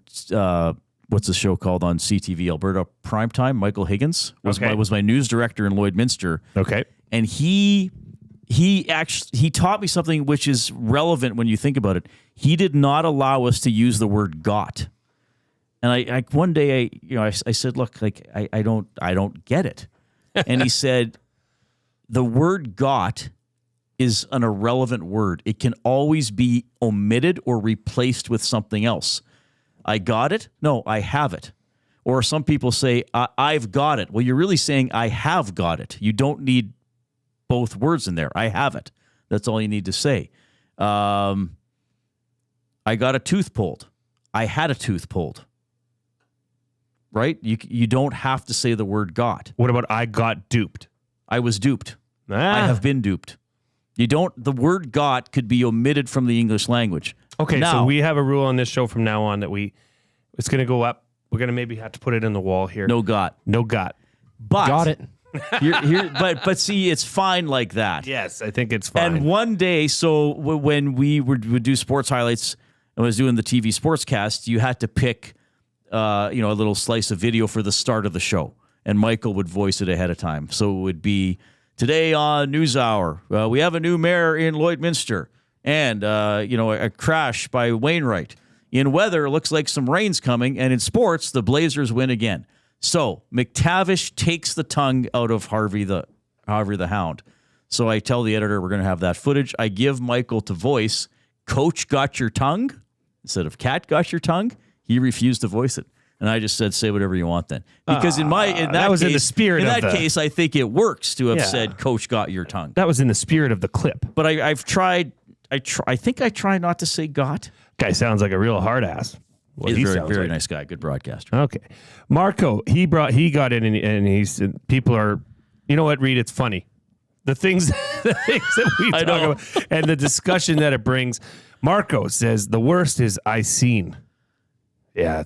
I seen, I brung it. Yeah, I know. Joe from Stoney says, ask Zach, is it Jaguars or Jaguars? It's Jaguars. Jaguars. You could say... You said two different things. Jaguars. Yeah, which is it? It's Jaguars. Okay. I'm driving a Jaguar. Okay. I think so. Now is it aluminum or aluminium? Aluminum. Either or. The way it's spelt would suggest aluminium. But, okay. Well, that's why I just stay away and say tinfoil. I guess that's emphasis in syllables as opposed to bad grammar or making up words. It drives me, this is from the real Not So Slim Shady. It drives me crazy when people say to pull something out of the freezer to unthaw it.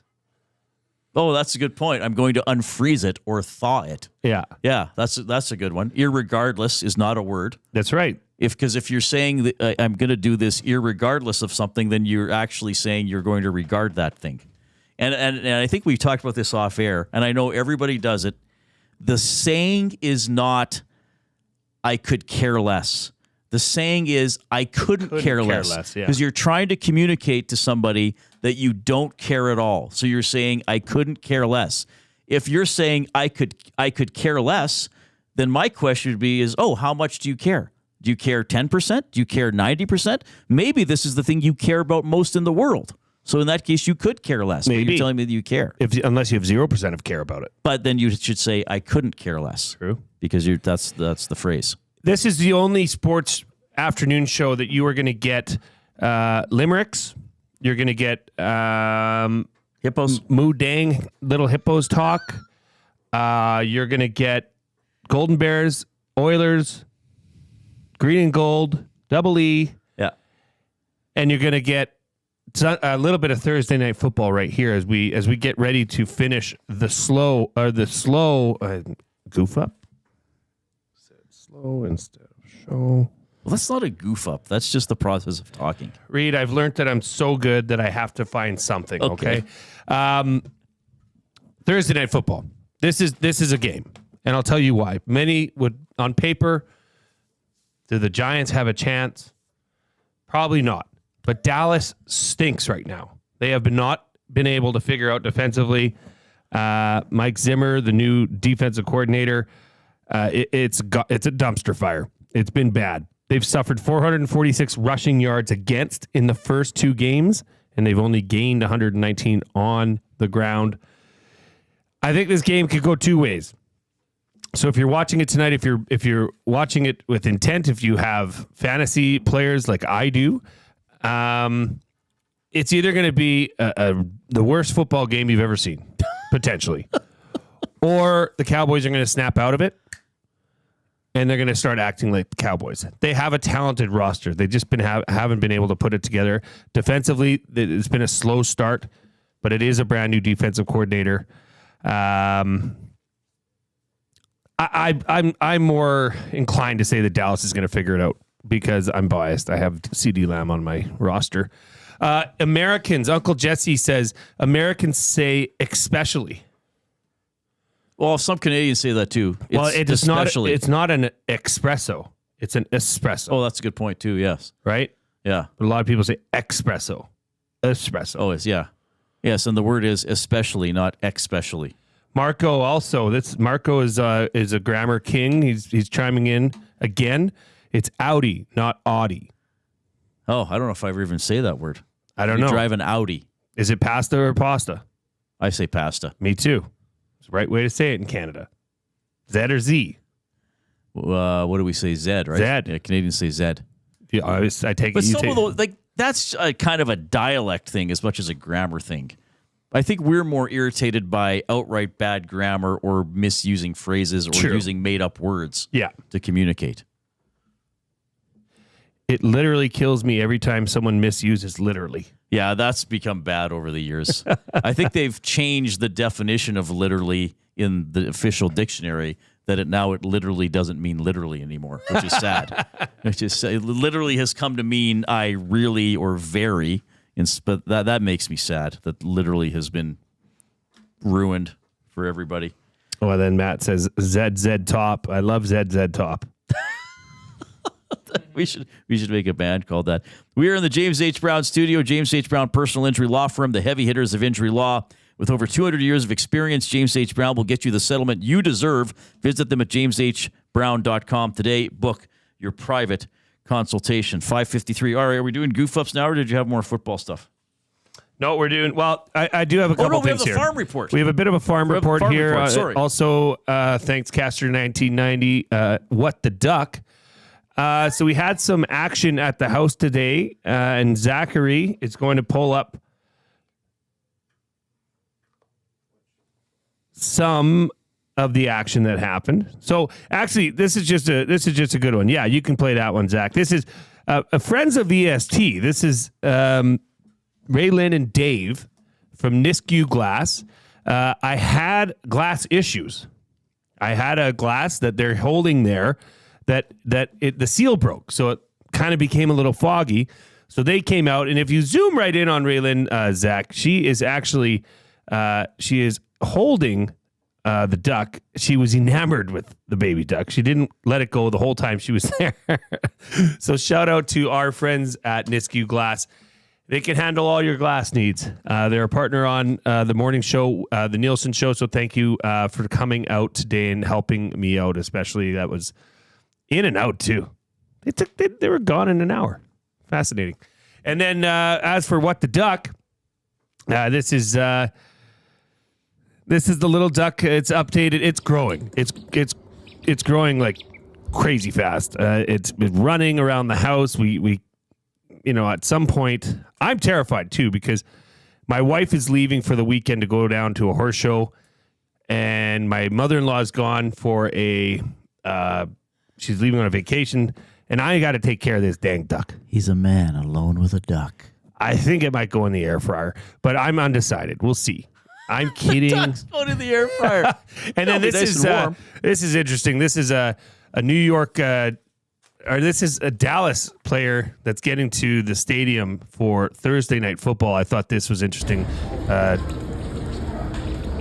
Apparel choice. I can't. The video's too small for me to see. Oh, he's a leather cowboy. Oh, okay. Oh yeah, leather pants, leather vest, cowboy hat. Good on you, big fella. Big guys can have some fun as well. So let's get to our goof ups of the day. Riedrich. I did not ask Blake Fiddler about his training video and being trained by Manny Arsenault. Incredibly foolish because Hernan got the video and Zach prepped it. That is a major, major goof up. Major. Catastrophic. Yes. Unbelievable, actually. Thanks. I can't say Liam Hiralua. And his first name's actually Lyram. Lyram. Lyram. Double goof up. Lyram. Say it. Hiralahu. Now I'm doubting how I'm saying it. Gosh. Hiralahu. I can't say that name. It gets me every time. Liram, I think. Liram Hiralahu. Liram yes. Hiralahu. I said slow instead of show near the end of the show here. Zachary, what say you? I forgot to write it down. So that's a goof up in itself. No, that's a goof up of a goof up. But it is. That's a mental rep. I was supposed to. You were supposed to do a lap today. No. Yeah, because what? No contract. I'm kidding. Oh, yeah, that's true. You didn't. You didn't sign for it. That's smart. No, I did a. I had a goof up yesterday or something. Well, I don't remember exactly fully what it was. It was okay. Seth Griffith. Yesterday, we were talking about Seth Griffith. You called me out for a goof up that I had not made. And it means you got to double check. That was a double check. Yes, that's a good lesson to learn. You got to double check. Yeah. All right. Fun show, everybody. Thanks for joining us for whatever you wanted to discuss, whether it was hippos or superpowers or the Oilers or the Elks. We are going to check out Thursday Night Football today. Lieutenant Eric's at Century Casino. Yes. If you want to go say hi to him. Our live programming resumes at 6 a.m. with the Nielsen Show. Chris Knobloch will join Dustin and Eric at 8 a.m. tomorrow. We're at Century Casino from 3 to 5, and then the Green and Gold kickoff show is there from 5 to 6 with Jay and Awana. Thanks to Zach. On behalf of Jay, I'm Reid. Thanks for listening. Get to know the winners, props, plays, parlays, and more with Nielsen and Hustler. Weekday mornings at 11 on The Lock Shop. Only on EdmontonSportsTalk.com.